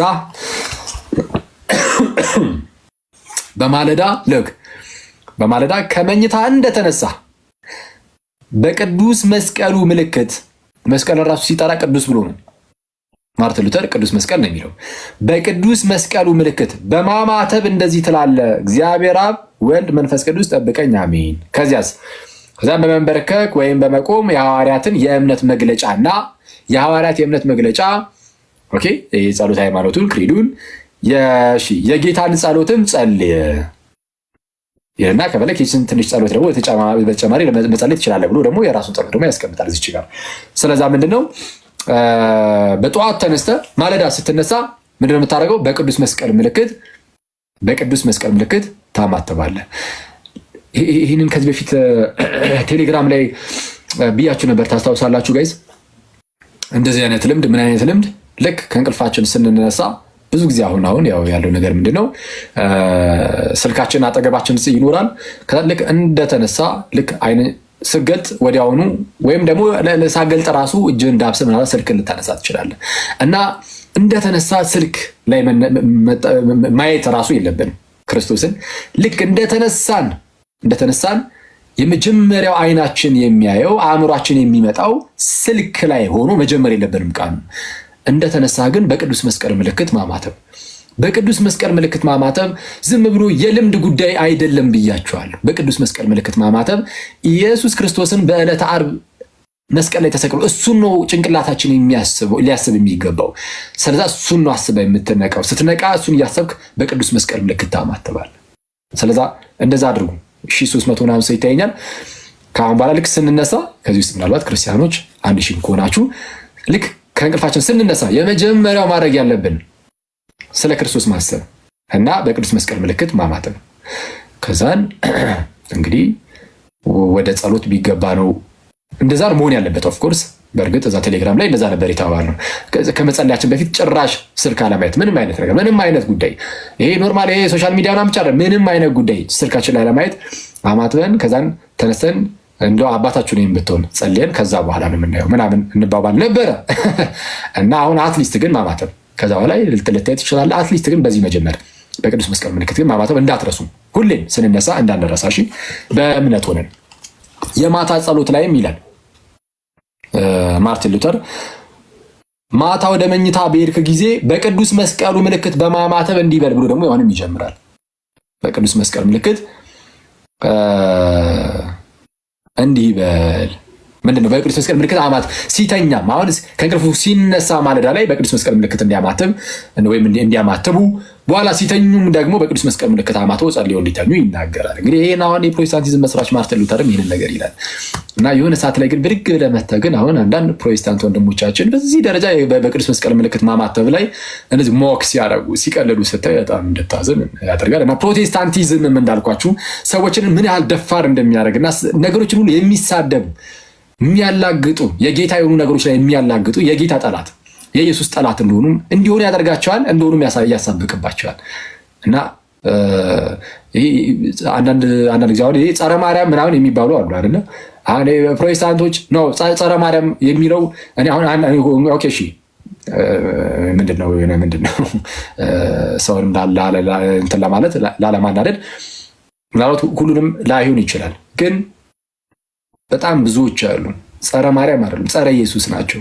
ጸረ ኢየሱስ ጌታችንን ፍጹም ይካዱ የጌታችንን ነገር ሲሳደቡ የሚውሉ የኢየሱስ ነገር ጠላቶች ሆኑ አሉ። እና ይሄ ጸረ ማርያም እንደውም ቀላል ነው፣ ከዛ የዘለለ ነው። ጸረ ኢየሱስ ናቸው፣ ጸረ ኢየሱስ ናቸው። አክቹሊ ሰው ጸረ ማርያም ከሆነ ጸረ ኢየሱስ ይሆናል። እና ኢየሱስ ላይ ራሱ እንዲህ ያለ ነገር ያልተገባ ነገር እንዲናገሩ ስለሚያደርጋቸው ፕሮቴስታንቲዝም አደገኛ ይሆናል። እንደዛ ነው። እናንተ ሰዎች ስንት ሰዓት ሆነ አሁን? እሺ ኦኬ ያለው ለስድስት ጉዳይ አክቹሊ አምሽተ በነገራችን ላይ አኪ ያው ለማስታወስ ያህል የሚያደምጡትንም በቅዱስ መስቀል ዙሪያ ከዚህ ቀደም ሙሴ መንበሩ ከሚባል ታድሶ ጋር ውይይት አድርገ ነበረና ያው ስለ መስቀል ምንነት ከአንድ ታድሶ ሙሴ መንበሩ የሚባል እንግዲህ ልታውቁ ትችላላችሁ። ከሱ ጋር ያደረገው ውይይት አላኪ ጽጌ በለ ሙሴ ነው። ኦኬ ያው ጽጌ ናት። አረ ማለቴ ጽጌ ናቸው። ጽጌ እኮ ነው። እና ጽጌ ስጦታው ከሳቸው ጋር ያደረገውን ውይይት ቴኬል ቲዩብ ላይ ታገኙታላችሁ። ዩቲዩብ ላይ ቴኬል ቲዩብ የሚል እንትን ላይ ስለ መስቀል በጣም የሚገርም ውይይት ነው። አስተውሳለሁኝ በጣም ገራሚ ነበረና እሱን ብታደምጡትም እጅግ በጣም ይጠቅማችኋል። በተለይ ክርስቲያኖችም አድምጡት፣ እንዲሁም ፕሮቴስታንቶችም ብታደምጡት በጣም ትጠቀማላችሁ ብዬ አስባለሁ። ያ ቴንክ ዩ ለዛ ቃሉ ተሰማለን። አኬ ማስታወቂያው በጣም ከባድ ሆነ። ተከፍሎበታል።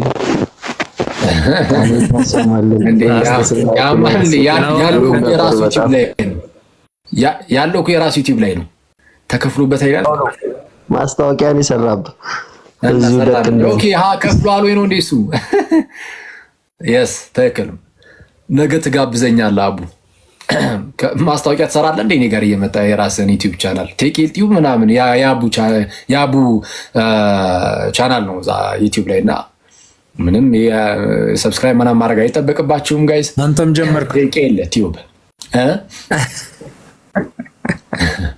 አንተም ጀመርክ እኮ እዚሁ ፕሮሞሽኑን ሄዶ ማለት ነው። እሺ ሰላም ላንተ ይሁን ፍቅረ፣ እንኳን ደህና መጣው እንደሚዋ ሰላም ብያለሁ። ኦኬ ሰላም ብያለሁኝ። አንተሽም ዮባም ናቲ ዲያቆን አቡ ጋዲሳ አይ በቃ ሁላችሁንም ስም ይዣለሁ። ሰላም ብያለሁ። አኬ ሁሉ ሰላም? እግዚአብሔር ይመስገን አለን። ይመስገን አምላክ አለሁ። እግዚአብሔር ይመስገን። እኔ እንደውም 3 ሰዓት አካባቢ ጠበቅኩና ከዛ ትንሽ ሌት ስትሆን አሁንም ለአንትሽና ላቡ በውስጥ ሜሴጅ ልኬ ነው ስልካቸውን ስለማቅ ያንተ ስልክ እንግዲህ አልነበረኝም። እንግዲህ ትምህርቱም ቆንጆ ትምህርት ነው። እግዚአብሔር ቃለ ሕይወት ያሰማ። አየህ ወደ ማስታወቂያ ገቡ ሌሎቹ። ቃለ ሕይወት ያሰማ እንደው አይሉም እንዴ? እሺ ለማንኛውም በጣም ደስ የሚል ትምህርት ነው። እንደው ወደ ሌላ ፖይንታችን ከማለፋችን በፊት እንደው አንዲት ነገር ብቻ ስለ መስቀል ስታነሳ ያው በስመ አብ ወወልድ ወመንፈስ ቅዱስ አሐዱ አምላክ ብዬ ጀመርኩ። እኔም እንደው አንድ ጥያቄ አለችና 1 ደቂቃ ከሰጠኝ በተለይ እዚህ ጸሎተ ሃይማኖት ዘሰለስቱ ምዕት ላይ መስቀል የነፍሳችን መዳኛ ነው፣ አይሁድ ይክዱታል፣ እኛ ግን እናምነዋለን ስንል ብዙ ጊዜ ከዚህ ጋር ተያይዞ ሁለቱን ወርዶች ፕሮቴስታንቶቹ ያነሳሉ። በተለይ የሰለስቱ ምዕትን ጸሎት ዕለት ስለምን ደግመው ማለት ነውና መምህር ፍቅረ ማርያም እንደተናገሩት ማለት ነው። ስለዚህ ኢየሱስ በመስቀሉ ላይ ተሰቅሎ እጆቹን ዘርግቶ በቃ መስቀል ያድናል። ለጳውሎስ መስቀል እያለ ሲናገር አላያችሁ? ከመስቀል ምንድነው ከጌታ ከኢየሱስ ክርስቶስ መስቀል በስተቀር ለኔ ሌላ ትምክህት ይራቅ እያለ ሲናገር እኮ ከዛ ውጪ ሌላ ትምክህት የለኝም ማለት ከመስቀል ውጪ ምን ማለት ነው? ኢየሱስ በመስቀል ላይ ተሰቅሎ ያን ዕለተ ዓርብ በቃ እሱም ሁሉም ታይፕ የሚያደርገው አሁን ሁላችንም የምናደርገው ቅዱስ መስቀል ይሄም መስቀል ታይፑ ለየትኛው ነው? ዕለተ ዓርብ ላይ ያለ ለዛ መስቀል እሱ መዳኛችን ነው። አይሁድ ይክዱታል። አይሁድ በመስቀሉ ስራ በመስቀሉ አላመኑም። እኛ ግን እናምናለን። ያመንነው እኛንም በመስቀሉ እንድናለን። አይራይስ ደስ ይላል። እግዚአብሔር ያክብረን። እሺ ሰው የምትሉት ነገር አለ እዚህ ላይ ጋይስ ወይስ ኔክስት ሙቫችን ምንድነው?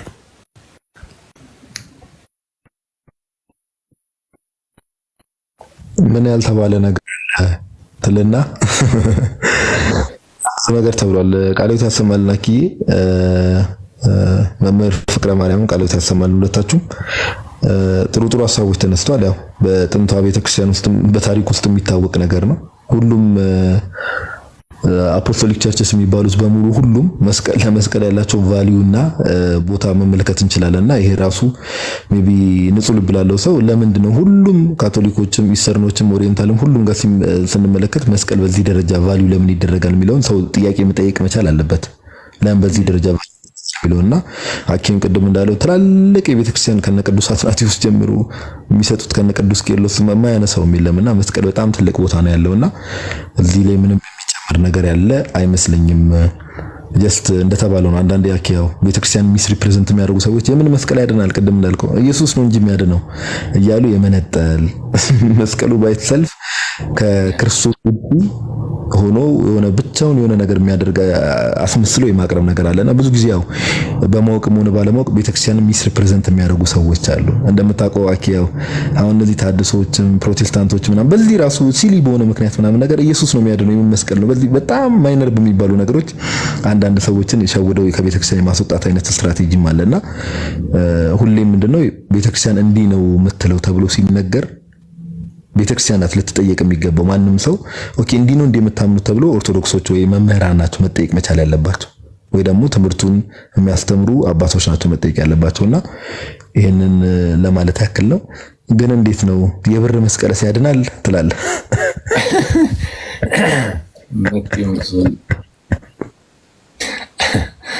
ይሄ በጣም በዚህ አሁን ቅድም ያልከው ነገር ሁሉም ጥንታና አብያተ ክርስቲያናት ዘንድ መኖሩ ትክክል ማለት ቆም ብለን እንድናስብ ራሱ ያደርጋል። ሁሉም ጋር ለምን ኖረ? በዓለም አቀፍ ደረጃ ሁሉም ጥንታና አብያተ ክርስቲያናት እንዴት ይኖራል?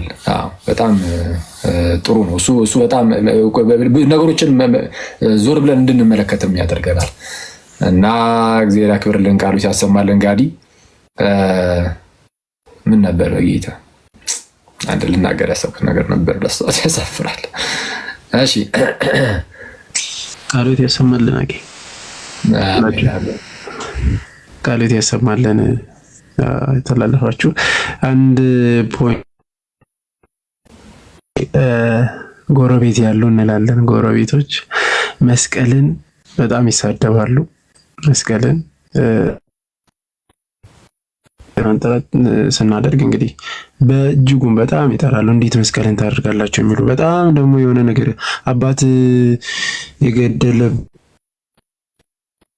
አይነትም ነበር የሆነ ጊዜ የሆነ ሰሞንና ግን አሁን ስናየው ምን ላይ ነው የምናገኘው? ቸርች ያለን እና ብቻ ጌታ ልቦና ይስጣቸው ነው። በዋናነት ግን መስቀል መዳኛ ነው ስንል ጌታ እንደተሰቀለ የምናይበት ድህነታችን ፍጻሜ እዛ ላይ ነው የምንመለከት። እዛ ላይ ለመውጣት ነው ሁሌ የምንጥረው። ቤተ ክርስቲያን ሁል ጊዜ እኛም ክርስቲያኖች በሙሉ እዛው ነው የምንሰበሰበው። ጥረታችን የምንዘምረው ቀራንዮ ላይ ለመቆም ነው። እርሱም ጌታችን ያ የሕይወት ዛፍ የተባለው በገነት መካከል የቆመው የሕይወት ዛፍ እዛ ተበላው ነው እንድንጠጣ ነው ያ የሰጠንና መስቀላችን ዘውትር እንግዲህ ይዘን እንሄዳለን። እግዚአብሔር አሜን አሜን። ቃሎት ያሰማልን ዲያቆን። በነገራችን ላይ ይችኛውን ሐሳብ ማለት እንደው ትንሽ ብትልባት ደስ ይለኛል። ማለት መስቀል ኢየሱስ የተገደለበት ነው የሚለው ሐሳብ በተለይ አሁን እኔ እንጃ በፊት ላይ የተለያዩ ክፍለ ሀገራት ላይ ያሉ ክርስቲያኖችን እጅግ በጣም የሚያስቱበት ለመስቀል መጥፎ እንትን እንዲኖራቸው የሚያደርጉበት ትልቅ መንገድ ነበርና ኢቭን አሁን ራሱ ኮሜንት ላይ አይቻለሁ መስቀል ኢየሱስ የተገደለበት ነው አይነት ነገር ማለት ነውና ይሁን አላርል አሁን መኳንንት እንዳለው አባት የተገደለበትን ሽጉጥ እንዴት ተስመዋል አይነት ኢየሱስ የተገደለበትን መስቀል እንዴት ተስማለ እንዴት ተሳለማለ አይነት ነገር ምናምን እንትን ይላሉና ያሳዝናል። ብቻ የሆነ ነገር በልበት። ስለዛ መስቀልን ከምን ጋር ማነጻጸር ማለት ነው? አባት ተገደለበት አንድ እንግዲህ ሽጉጥ ሊሆን ይችላል ምሳሌ እና አባት ተገደለበት ያንን እንደመሳም ነው ማለት አባት መገደሉ ላንተ ሐዘን ብቻ ነው። ሐዘን ብቻ ነው። ኢየሱስ ግን ሲሞት ሐዘኑ ላንተ አይደለም፣ ሰይጣን ካልሆንክ በስተቀር ለሰይጣን ነው ሐዘኑ። ሐዘኑ ኢነሴንስ ጉዳቱ፣ ስብራቱ፣ አቅምን ማጣቱ ለሰይጣን፣ ለእኛ ግን ፍስሐ ነው፣ ለእኛ ግን ደስታ ነው ማለት የሰጠን በመስቀሉ ላይ ሰላምን ያደረገው በመስቀል ላይ ታላቅ ሰላምን ጌታችን አደረገ። ስለዚህ ምልክታችን አደረገ። በጣም የሚያስገርመው ፕሮቴስታንቶች ቸርቾቻቸው ላይ የመስቀል ምልክት ያደርጋሉ። ሲያደርጉ አባታቸው የተገደለበትን እንዴት አምስተው ቸርቾቻቸው ልክ እንደ ምልክት አድርገው እንዴት ያስቀምጡታል እንደማለት ነው። አሁን ትተውታል። አይ ቲንክ እንዲህ ያለ ቀልድ አሁን መቀለድ አቁመዋል። ሁሌም ቀስ በቀስ ነው የሚያድገው። ፕሮቴስታንቲዝም ቀስ በቀስ የተሻሻለ ነው የሚሄደው እና ግን መጽሐፍ ቅዱስ ላይ ያለ የምታመልኩበት ቦታ ይሄ የመስቀሉን ምልክት አድርጉ የሚል አለ እንዴ? የለም። ሁሉም የፕሮቴስታንት አዳራሾች ውስጥ ግን ሁሉም ኦኬ ምን እንግዲህ እኔ በምንም የሚታዩ ቦታዎች ላይ ሁሉ አለ። እንግዲህ እሱን እናያለን። የመስቀል ምልክት ያደርጋል፣ ሁሉም ያደርጋል። መጽሐፍ ቅዱስ ላይ ግን የለም። አይተዋል። ይሄ የመጣውን በቅዱስ ትውፊት ነው። በቅዱስ ትውፊት ውስጥ አለ። በቅዱስ ትውፊት ነው የመጣው ኢነሴንስ በጽሁፍ ሳይሆን በቃል ደግሞ የመጣ ነው አለ። ሁሌ ምልክቱ አለ እና ምንድነው አባቴ የተገደለበትን እንዴት ትስማለህ አለ። ጌታችን ኢየሱስ በመስቀል ላይ ሞተ። አዎ ሞቷል። ግን ልክ አንተ እንደምታስበው አባትን እንደሚገሩት እንደዛ የሞተ ሳይሆን ኢየሱስ በፈቃዱ ራሱን ስለ ሁላችን ቤዛ አድርጎ መስዋዕት አድርጎ ያቀረበበት መሰዊያው ነው ቅዱሱ መስቀል። ቅድም አቡ ኢዩት ያላችሁ ውይይት አለ አይደለ? ከጽጌ ስጦታው ከተባሉ መምህር ጋር ያደረኩት ውይይት እዛ ላይ ይሄንን ነው ሞር እዚህ ላይ ነው መሰረት አድርጌ የሰራሁት። ቴቱ ላይ ጌታችን መስዋዕቱን የቀረበው መሰዊያው ላይ ነው። ያ መሰዊያው ቅዱስ መስቀል ነው። ቅዱስ መስቀል መሰዊያ ከመሆኑ አንጻር በሚለው ነበር የተወያየሁት እና ስለዛ ይሄ ታላቅ ነገር የቀረበበትን መስቀልን እንደ አንድ አባትን እንደሚገር ሽጉጥ አድርገህ ማየት የጤናማ አይደለም። ለዛ ነው በቃ ይሄ ነው የፕሮቴስታንቲዝም ነገር አንዱ ይሄ ነው። እንደዚህ ይመራል፣ እንደፈለክ እንድትናገር ነው የሚያደርገው። ጥንቃቄም የሚባል ነገር አይፈጥርብህም።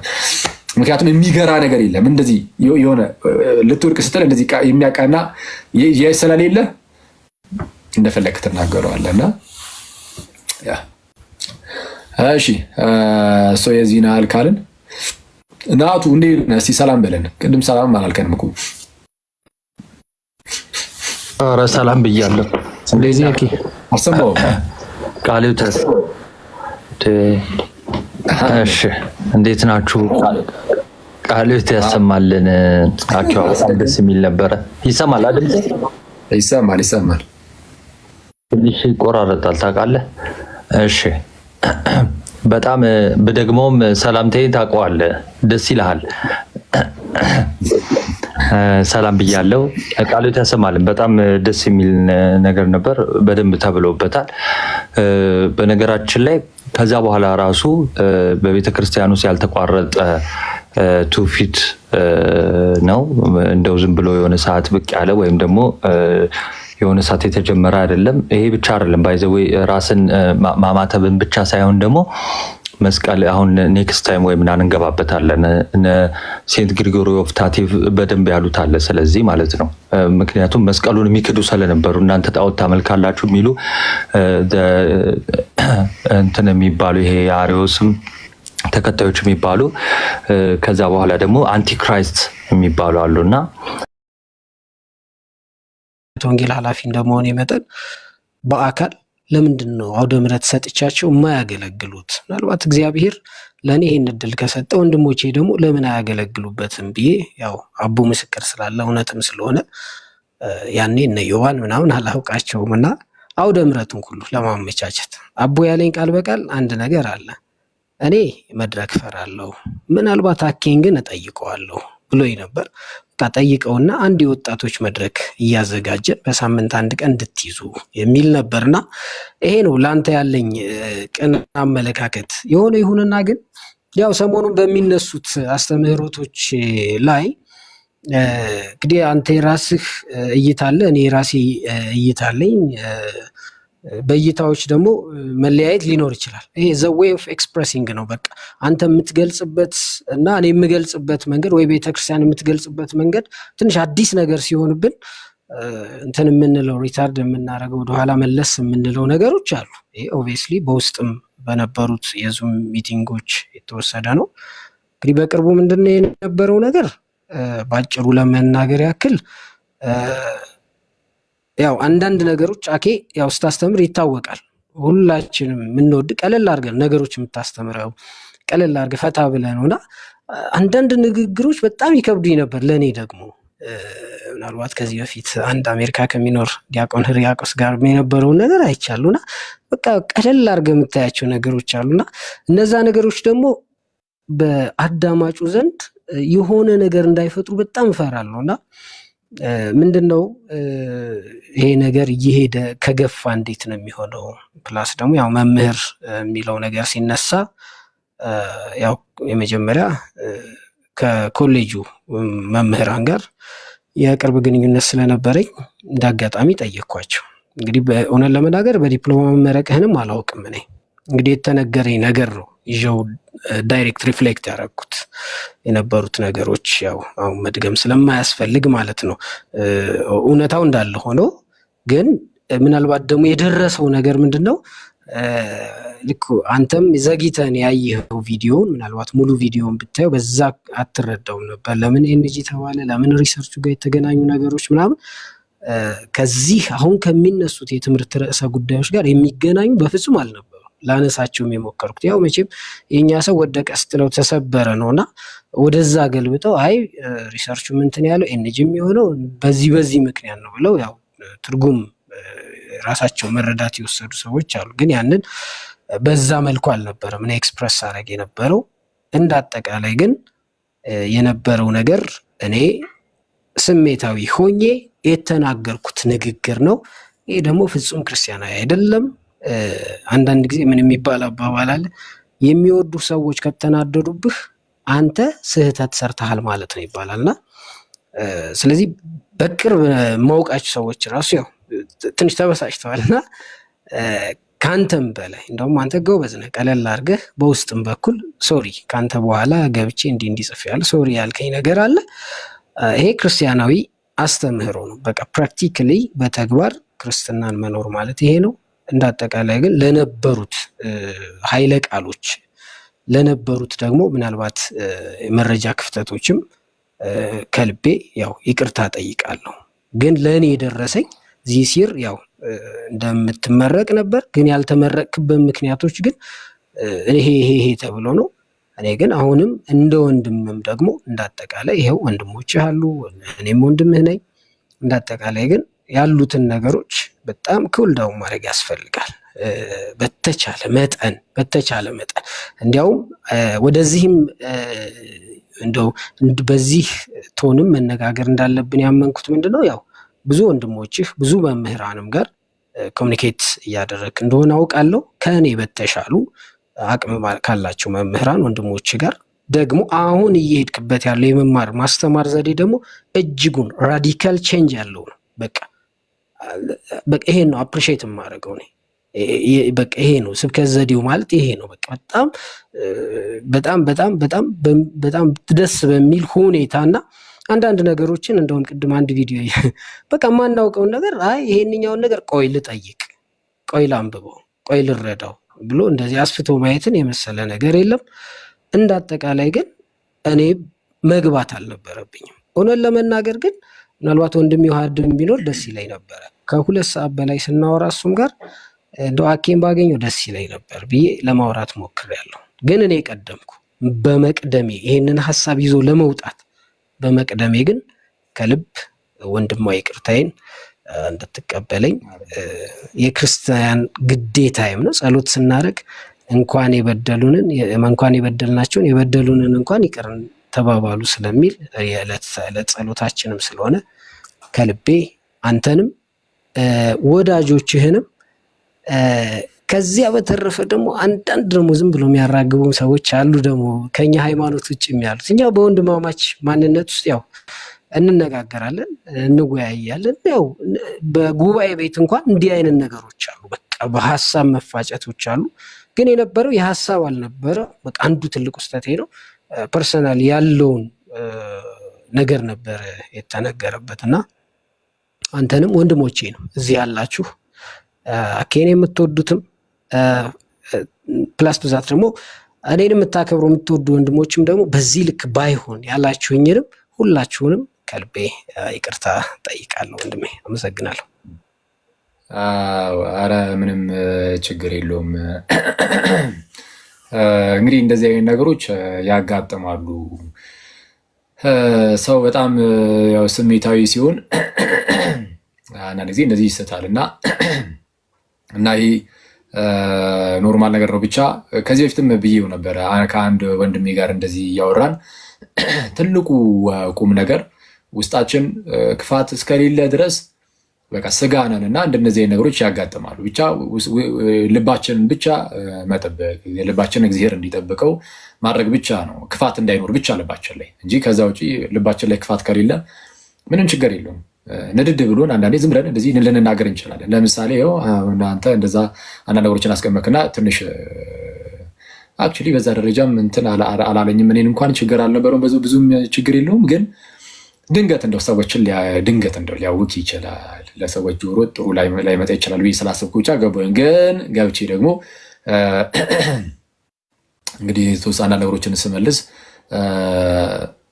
አንተን የሆነ ላይክ የሚያስከፋ ምናልባት ውስጥ ሊጎዳው ይችላል ብዬ የማስባቸውን ነገሮች ተናግሬ ሊሆን ይችላል እና ኦፍኮርስ ተናግሬ ያለውም እና በምመልስበት ወቅት ላይ እና ጌታ በሚያውቀው እንደዘጋሁት ነው ራሱ ውስጤ በጣም እንትን ያለው እና ስልክህን ያው እንግዲህ አላውቀውም እና በኋላ ላይ ነው አቡ ይዛን ቀን እኔ ጋር ደውሎልኝ ያውቃል ምናምን ሲል ስለነበረ አቡ ከሐዋሳ እየመጣ የደወልኩለት ሰዓት ማለት ነው። ያኔ ነው ስልክህን ከአቡ ላይ ተቀብዬ ነው እንግዲህ ደውዬልህ የነበረው።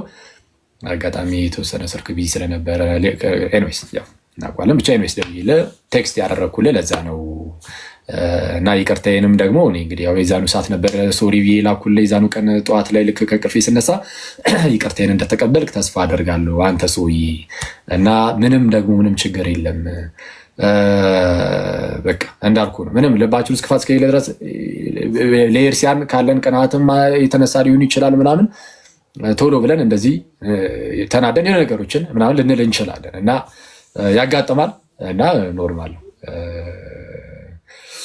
እንደዛ ነው። እና በነገራችን ላይ ይቅርታ ስትጠይቅ አክሊልን ብቻ ሳይሆን ሌሎቻችሁ ምናምን የሚል ነገር ተናገራል እና አንዳንድ ጊዜ አሁን እንደዚህ ልክ ስንናገር ለምሳሌ እኔ ክፉ ነገር የሆነ ጥሩ ያልሆነ ነገርን ብናገር ወዲያውኑ ክርስቲያኖቹም ውስጣቸው ቶሎ ይጎዳል። ለምን አክሊል ይህንን ተናገረ የማለት ነገር እና አንዳንድ ኦፍኮርስ የተናደዱ ሰዎች ይኖራሉ። ያው ግልጽ ነው። እዚህም ያሉ ገስት ላይ ያሉትም ቢሆኑ ምን ነው እንደዚህ ብሎ መናገር የለበትም ነበረ ያሉ አሉ።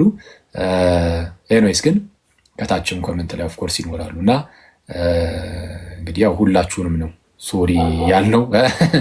ስለዛ ያ ነገር እንዳልተፈጠረ ለማሰብ እንሞክር ማለት ነው። እንዳልተፈጠረ እንደው በክርስቶስ እንዳትረሱ። ሁሌም ልባችን ክፉ ካልሆነና እንደዚህ ተመልሰን ደግሞ እንደዚህ መለስ ብለን ደግሞ ወደ ልባችን መመለስ የምንችል ከሆነ ቀላል ነው። የምር ይሄ በጣም ያሳዝናል። እኔ ያው ቀኖና እንዲሰጥ ለምን ሲሆን ነው የምትገባ አይሉኝም። አሁን ብቻችንን ስንሆን እንደሚሉኝ ከሰው ፊት ከአንደበቱ አይወጣም። ተንቀሳቃሽ ሲኦል ነብዬ እኮ ነው እንጂማ ሲኦል ቅዱስ ሚካኤል ትገባለህ ብዬ ነው ፍታኝ ሁሌ ይኸው እንዲህ እንዳዛገኝ። እሺ አይ በጣም ጥሩ ነው። ፖርተብል ሲኦል ደስ ብሎኛል በእውነቱ እና ፕሮቴስታንቶቹም ትንሽ ደስ እያሉኝ ነው ሲሰሙ፣ የተባለውን ነገር ሲሰሙ የሚሰማቸው ስሜት አለ እና ቆርጠው እየለቀቁ ስለነበር እና ቆራጮቹን እግዚአብሔር ይጠግናቸው። ራሳቸውን ያው ህሊናቸው በክፋት የአንዳንዶቹ ማለት ነው፣ ሁሉም አይደለም እርግጥ እና እየቆራረጡ ለማጣላት ይሞክሩ ስለነበረ አሁንም እያደረጉ ስለሆነ እንግዲህ ከእንግዲህ ወዲህ እንደዚህ አይነት አስተሳሰባቸውና አመለካከታቸው እየተሰበረ እንደሚሄድ መስገርትሰ ተቀጥቀጠት ወንህነሰ ድህነት ግስ ሲጠቀስ አይንን አትሽ አንተ ኢማም እኔን አገባኝ። እኔ ላይ ካልጠቀስክ ችግር የለም።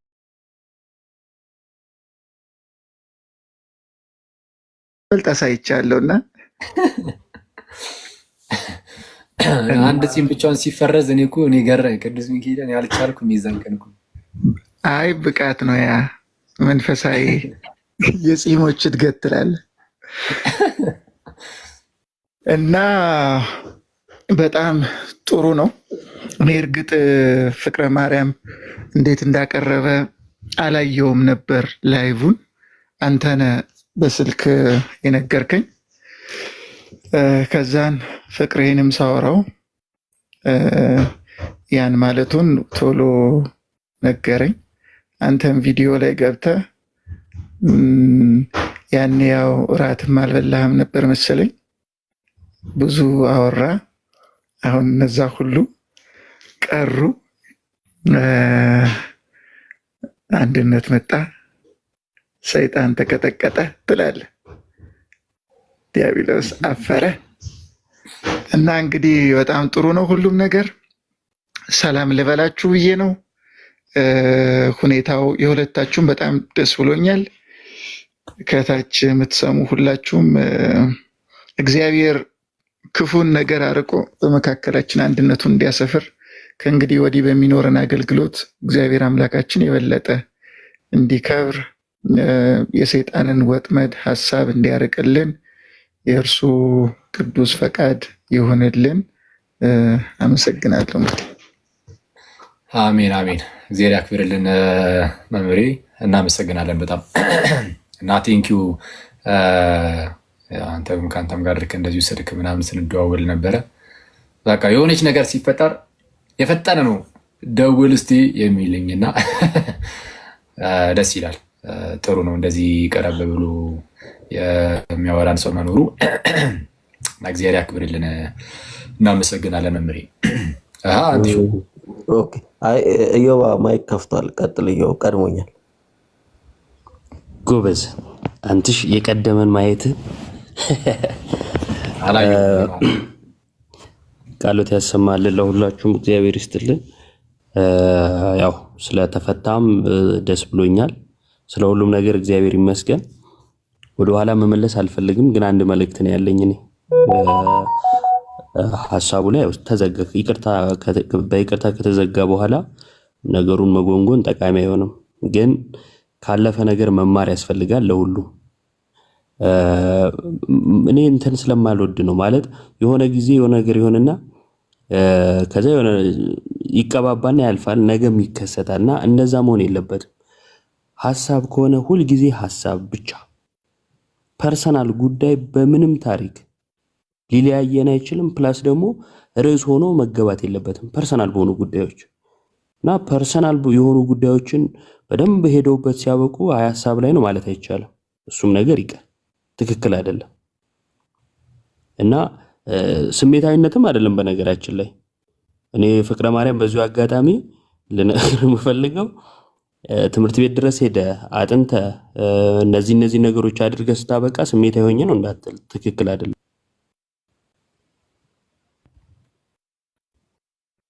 ሚዩት አታርገኝ፣ ማንም ቢት የሚያደርገኝ። ልክ እንደዚህ አይነት ነገሮች ዳግም እንዳይፈጠሩ ነው። ከዚህ በፊትም በነበሩ ነገሮች ሰዎች ምን ያደርጋሉ? ፐርሰናል የሆኑ ጉዳዮች ያነሱና ከዛ አይ ሐሳቡ እኮ ምናምን ይላሉና ያ ሰው ይጎዳል። ትክክል አይደለም፣ በጣም ይጎዳል። የምሬን ነው መነግራችሁ። በሰዓቱ አኪ ቀና ልብ ስላለ እግዚአብሔርን እናመሰግናለን። ያንተ ልብ ይስጠኝ ብዬ እመኛለሁ። ፍቅረ ማርያምም እንደዛው ቶሎ ወደዚህ መመለስ ጥሩ ልብ ስላለ ነው። ስላንተም እግዚአብሔር እናመሰግናለሁ። ለሁለታችሁም ግን ምንድነው እሱ በሰዓቱ ምን ያህል ይጎዳል በአኬ ቦታ ሆኖ ማሰብ ነው። እኔ በሰዓቱ ምን ያህል እንደተናደድኩ አውቀዋለሁ። ምክንያቱም ያለ እውነት አለ፣ ቀርብ የማውቀው እውነት አለ ምናምንና አንድ ልጨርስ ነው መምህር፣ ይቅርታ ልጨርስ ነው አንዴ። እሺ እና ስንገናኝ ያባበጡ እንትን ጉንጮችን ማለት ነው በዚያና በዚህ ሁለቱን ቴስታ አይከብድም አስሬ በዛና በዚያ አስሬ በአኪ ጺም ነው እንትን የምልህ ምገርፍህ ወረኛ። ነገ እናወራለን ይሄንን።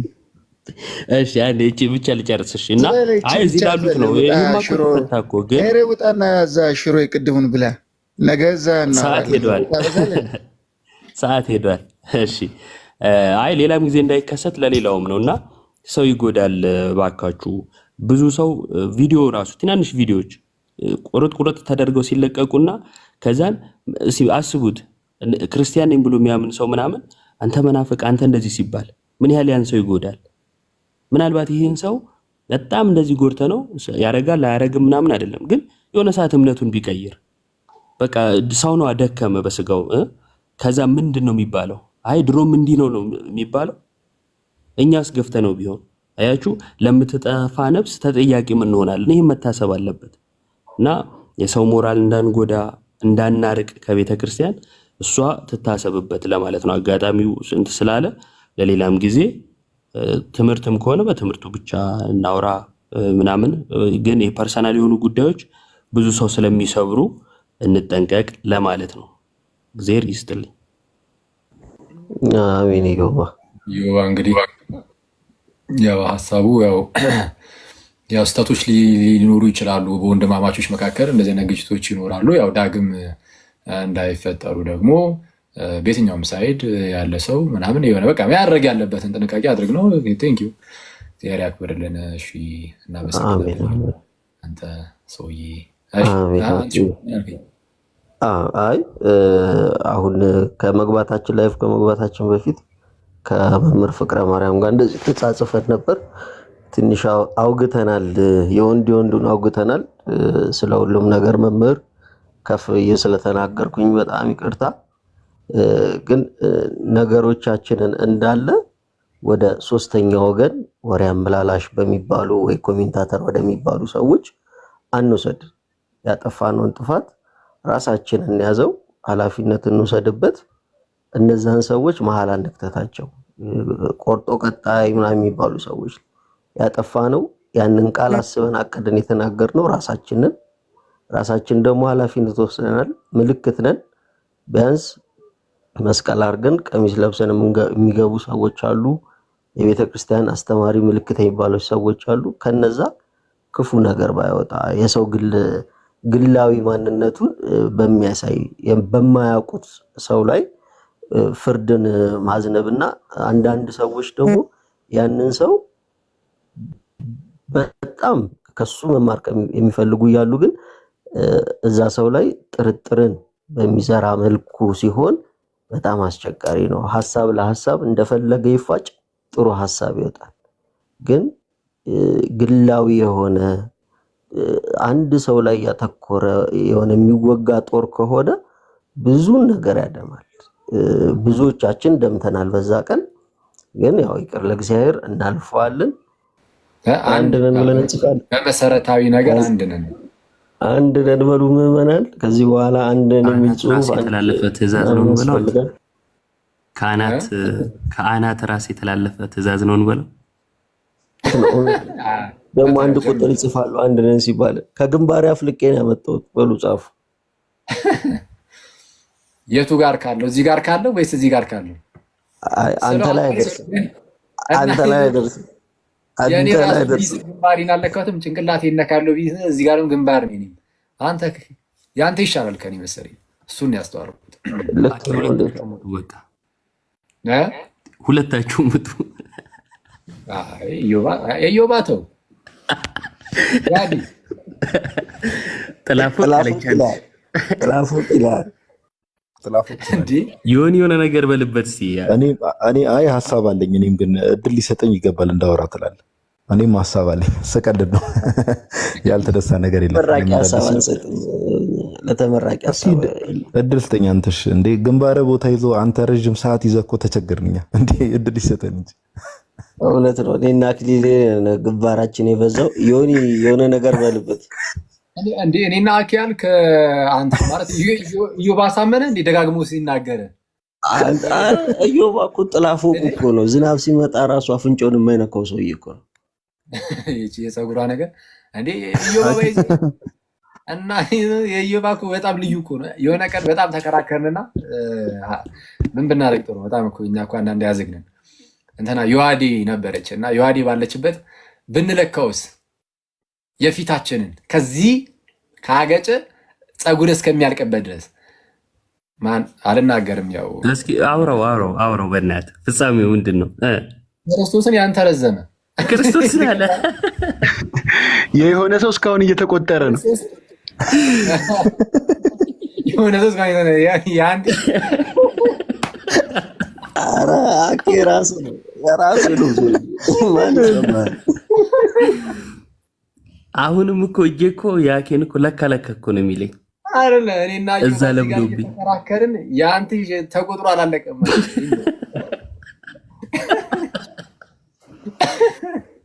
አይ ጋዲ የምትለው አንቺን ላካተት ነው። አይ ደስ ይላል። ለማንኛውም ናችሁ አለው ልጅ ዳር አማን ነው። ይመስገን አምላክ ይመስገን። ሰላም ብያለሁ ሁላችሁንም። እግዚአብሔር ይመስገን። ፍቅረ በነገራችን ላይ እንዴ ወደ ፍቅረ ልመለስና ስለዛ አሁን ፍቅረ እና ስለመጣ በጣም ደስ ብሎኛል። ክርስቶስ የሚያውቀው በጣም ደስ ብሎኛል እና ስለዛ በንግግር ውስጥ እንዳልኩ አሁን ዛሬም ቢሆን እያወራን ምናልባት እንደዚህ የሚያስከፋ ነገርም ከተናገርን ትክክል ያልሆነ ነገርም ከተናገርን እንግዲህ ያው ይቅርታ ምናምን እና በጣም ደስ የሚል ጊዜ ነበረን። እንደዚህ አንድ ቀን ደግሞ ጋብዘን እስቲ አንተ ቤትም እንደዚሁ ላይፍ ከፍታ አንድ ቀን ጋብዘን መተን ደግሞ እንደዚሁ የምንማማር ይሆናል። እግዚአብሔር አገልግሎትህን ሁሉ ይባርክ። ያው አክቹሊ እኔ ያው በቴክስትም ብያለሁ እነዚህ ነገሮች ደግሞ እዚሁ ከወንድሞች ፊትም ስልህ ደግሞ ያለውን ህብረት ምናምን ያው እንትን ስለሚልም ደግሞ አለው ማለት ነው እና እንደዛ እናደርጋለን ፍቅሬ። እሺ አኬ በጣም እግዚአብሔር ያክብርልን። ዲያቆን ከፍቷል መሰለኝ። እሺ ቀጥል ዲያቆን ቀጥል። እሺ እንዲያው ይቅርታ ስላላልኩ ነው እኔ እንዲያው እግዚአብሔር ይስጥልን መምህሬ፣ ይሄ ትልቅነት ነው ይቅርታ መጠየቅና ከሁሉም በላይ የተግባር መምህርም ነው። አንዳንዴ እንግዲህ ከሁሉም በላይ ይሄን ነው የሚያስፈልገውና ክርስትናነታችን በዚህ ልክ ይታያል እና እግዚአብሔር ያክብርልን። እኛም ከአፋችን እንግዲህ ክፉም ሳይታወቅ ይወጣልና ስለ ሁሉም ይቅርታ እላለሁ እኔ በእውነት እግዚአብሔር ያክብርልን። እና አኪ መምህር ወጡብኝ መምህር አንድ ጥያቄ ልጠይቃቸው ነበር። ምንድነው? ኧረ ሁሌ መተው ወለቴ ይሉናል። የእሳቸው ወለቴ መች ነገሩ? መምህራን ወይስ ወለተ ነው? ወለቴ እኮ ሰፈሩ ነው ነገሩ። እንዴት ሰፈር ነው እኮ ወለቴ እኮ ሰፈሩ ግዕዙን ከኦሮምኛ ጋር ሲቀይጠው ነው እንዲሆነበት። አይ ሲቆላመጥ ይመስለኛል አንዳንዴ ግዕዝ የሚቆላመጥ ማቆላመጥ ጀመረ። ቀሲስ አሸናፊን አስገባቸው እስኪ። አንድ የሆነ አበባ ሲወረወር አይቼ ነው። ቀሲስ ናቸው እንዴ? አዎ እስከዛ ግን ይግቡ ያልከው በቃ በዝማሬ ሁላችን በዝማሬ አንድ ቁጥርን ይጻፉልን ቀሲስ ካሉ እንዴ በደስታ ነው። አፈልጋትም እንዳከ ምንድን አንዷን አበባ አፈልጋትም ማለት ከየት ነው የሚፈልጋት? አንተ አለች ከላይ ብዬ ነው። እሺ አቶ በቃ ይሄው ጽሁፍ አየህ። ሌሎቻችሁ አትጻፉ። አይ ያገኘኝ ኢንቫይት አድርጊውታለሁ። አክሰፕት ያርጉት ቀሲስ። እኔ የሚገርመኝ ቀሲስ ስትል ሴቶቹ መላካቸው ነው ገስት አብሶ ሴራ። ሰላም ለእርሱ ይሁን። ቀሲስ ይፍቱን ይባርኩን። እንኳን ደህና መጡ። እንደምን አሉ? ደህና አመሻችሁ። እንዴት አመሻችሁልኝ ቤተሰቦቼ? የወንጌል አርበኞች ሁላችሁ ሰላም ለእናንተ ይሁን። አሜን አሜን። እግዚአብሔር ይመስገናለን። እንኳን ደህና መጡ ቀሲስ። በጣም ደስ ብሎኛል እዚህ ስላዩት ስላገኙት። እንኳን ደህና መጡ። ሰላም ነው ወይ? በሉ በእግዚአብሔር ይመስገን። ልስማችሁ በመስማት ፈልጌ ነው አጋጣሚ የገባሁት። እናንተ መስማት ፈልጌ ነው። ቀጥሉ እናንተ። እሺ ቀሲስ። አይ ቀጥሉ እኮ የሚሉት በቃ አኬ ኢዮባ እንዲዘምር ስለፈለጉ እኮ ነው። የኢዮባን ድምጽ መስማት ፈልገው ይመስለኛል። ቀሲስ እኔ ማለት ይመጡ በቃ ሊያስተምሩንም ሊዘምሩልንም ምን ነበር የመሰለኝ ክርስቶስን ቢያንስ ሊዘምሩልን ማለት ነው። እሺ አንድ መዝሙር ዘምርላችኋለሁ። አንድ መዝሙር ዘምራለሁ ለጊዜ ያው ትንሽ ልስማችሁ ግን ያው ትንሽ እንዳልከው ሌላው ዘማሪ ያልከውን ዘማሪ ብሰማው ደስ ይለኛል። አናጋሪ ብቻ ነው። ዜማን በጉረ ሰበረ ነው እዚህ ያለው እንዳለ አቤት የኔ ቅሌት አኬ። አረ ለቀልድ ነው ቀሲስ። እዚህ የሚለኝ ነገር እኮ ስላለ እኮ ነው።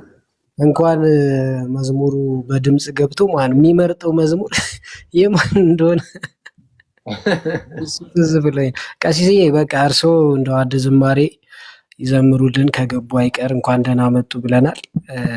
እንግዲህ የወንድሞቹ ቤት ነው። በተለይ ወንድማችን አኬ እነ ዮባ እናንተነ እነ ዲያቆን እነ ጋዲሳ የሚያገለግሉበት ቤት ነው። እንግዲህ አባት ናቸው ወደ የልጆቻቸው በሚልቀር አይ እኔ እና እሳቸው የተባባልነው ነገር ስላለ ነው። አትበለኝ እያሉ ስለበጠበጡ ነው። እንደ መምህር ዮሐንስ ናቸው። አትበለኝ የሚሉት ነገር አለ፣ ራሳቸው ይናገራሉ። ለማንኛውም እንኳን ስልጣኑ ነው የሚከብደው። አየህ ጎበዝ። እኔም ልክ ቃል በቃል ያንተን ጥቅስ ነው የተጠቀምኩት። ቀሲስ አሸናፊ ያው እንግዲህ የሚመክሩንም ካለ የሚዘምሩልንም ከሆነ አንድ ዝማሬ እንዲሁ እንዳማረብን ይሄው እኔም በቪዲዮ ገባለሁ። ከወንድሜ አኬ ጎን መቆም ስለምፈልግ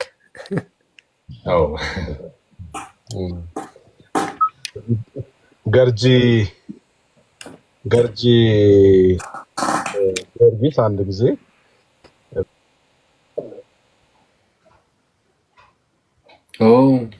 ወጡ በክርስቶስ። እኔ ግን በቃ ኢዮባ ግን ስለተወደደ ቀን የምትነግራቸው መስሎኝ በቃ በጣም ደስ ብሎኝ እየጠበቅኩ ማይክን የሚታረክ በጣም የሚገርም ሰው። ያው ላለመደራረብ ብዬ ነው። አይ እንትን ኢዮቤ ግጥሙን እየፈለገው ነው። በቃ የቀሲስን መዝሙር ፈልግና አስገባቸው ልዘምረው ማለት ነው። እኔ ባይዘምረውም እንደዚህ ተገልጬ ፊቴን አስመትቼማ ስድንባብ ይቀርባል። አስገቡኝ ብለዋል። አኬ አስገቡ። በካሜራ ገብቶ ከመውጣት ይሰውረኝ አይሻልም? መምህር በጣም ሳልለካ ማለት ነው። ሳልለካ የቱ ጋር ነው አስገባኝ ያሉት? ቀሲ አየሁኝ፣ አገኘሁኝ። አንተሽ ግን እይታ ይለያል። አንተሽ እይታ በጣም ይለያል። ግንባር አይደለም ማለት ነው። ስራዬ ነው። ተው አረጋይ ሁን ቤታችሁን ይዋችሁ። እየጨረስን ከሆነ ጸሎትን በዛው አድርገን እሺ ነው የምትቀጥሉት። ሀሳብ ካለ አላውቅም። የለም በቃ ጨረስን መሰለኝ አይደል? ጋይስ ጨርሳችኋል? አዎ በቃ እሺ። ያው ያስጨርሱ።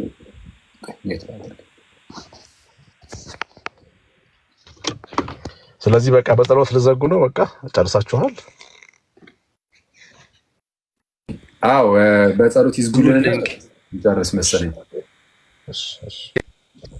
በስመ አብ ወወልድ ወመንፈስ ቅዱስ። የወለዱት ይባረክ፣ የያዙት ይበርክት፣ የያዙት ይበርክት። ታገር ሰላም ጋር ጤና ይስጦት፣ ታገር ሰላም ጋር እድሜ ጤና ይስጦት። የወለዱት ይባረክ፣ የወለዱት ይባረክ፣ የያዙት ይበርክት፣ የያዙት ይበርክት። ታገር ሰላም ጋር እድሜ ጤና ይስጦት።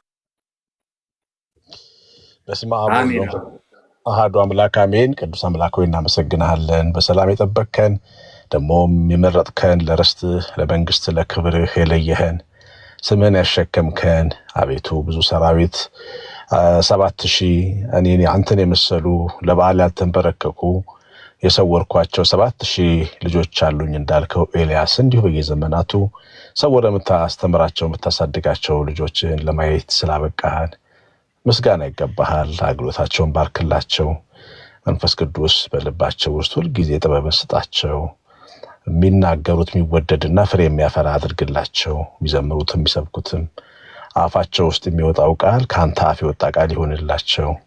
ስሜታዊነት ሳይሆን ስጋ ሳይሆን አንተ እንድትናገርባቸው እነሆ የክብር ዕቃ እንድታረጋቸው የክብር መዝገብ የተቀመጠበት ሸክላ እንድታረጋቸው እንለምናለን። ምሽታችን ብሩክ ይሁን።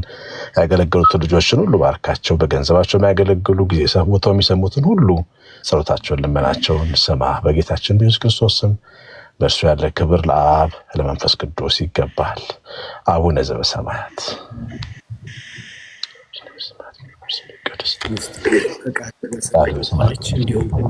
የዕለት እንጀራችንን ስጠን፣ በደላችንን ይቅር በለን እኛም የበደሉንን ይቅር እንደምንል። አቤቱ ወደ ፈተና አታግባን ከክፉ አድነን እንጂ መንግስት ያንተ ናትና ኃይል፣ ክብር፣ ምስጋና ለዘላለም። እመቤታችን ቅድስት ድንግል ማርያም ሆይ በመልአኩ በቅዱስ ገብርኤል ሰላምታ ሰላም እንልሻለን። በሐሳብሽ ድንግል ነሽ፣ በሥጋሽም ድንግል የአሸናፊው እግዚአብሔርና ሰላምታ ላንቺ ይገባል። ከሴቶች ሁሉ ተለይተሽ አንቺ የተባረክሽ ነሽ፣ ማኅፀንሽም ፍሬ የተወደደ ነው። ጸጋን የተመላሽ ደስ ይበልሽ፣ እግዚአብሔር ከአንቺ ጋር ነውና ከተወደደው ልጅሽ ከጌታችን ከመድኃኒታችን ከኢየሱስ ክርስቶስ ዘንድ ይቅርታና ምሕረትን ለምኝልን ኃጢአታችንን ሁሉ ይቅር ይለን ያስተሰርይልን ዘንድ ለዘላለም። ጌታዬ አምላኬ መድኃኒቴ ኢየሱስ ክርስቶስ ይቅር የምትል ደግ የዋህ የኔንም የልጅህን ደግሞ የልጆችን ኃጢአት ይቅር በል። እግዚአብሔር ይፍታ። እግዚአብሔር ባርካችሁ። በሌሊታችሁ ብሩክ ቅዱስ ይሁን። ሰላም ደሩ ቤተሰቦች። አሜን አሜን። ቀሲስ እርሶ አሜን አሜን አሜን አሜን። ሄሉ የሄሉ አገባብ ገዳይ ነው። አንቺ ተመጣሽ ስትዩ መጀመሪያ ማስገባዎች ኖሮ በክርስቶስ ግን አሪፍ ነበር። ጸዴ ነው ግን በጣም በስመ አብ የሚገርም ምሽት ነበር። ከጀርባ አሜን ሲል ነበር። ጀርባ አሜን ሲልላት የነበረው ማን ነው? አኬ ነው አረኔ ገብቻ አንድ አፍታ መጥቼ አሜን አልኩኝ እና ሄሉን ሲያጅብ ነበር። አኬ ራሱ እዛው ላይ ይሄ ነው በሄሉን ሳይ አልችልም እኔ ራሴ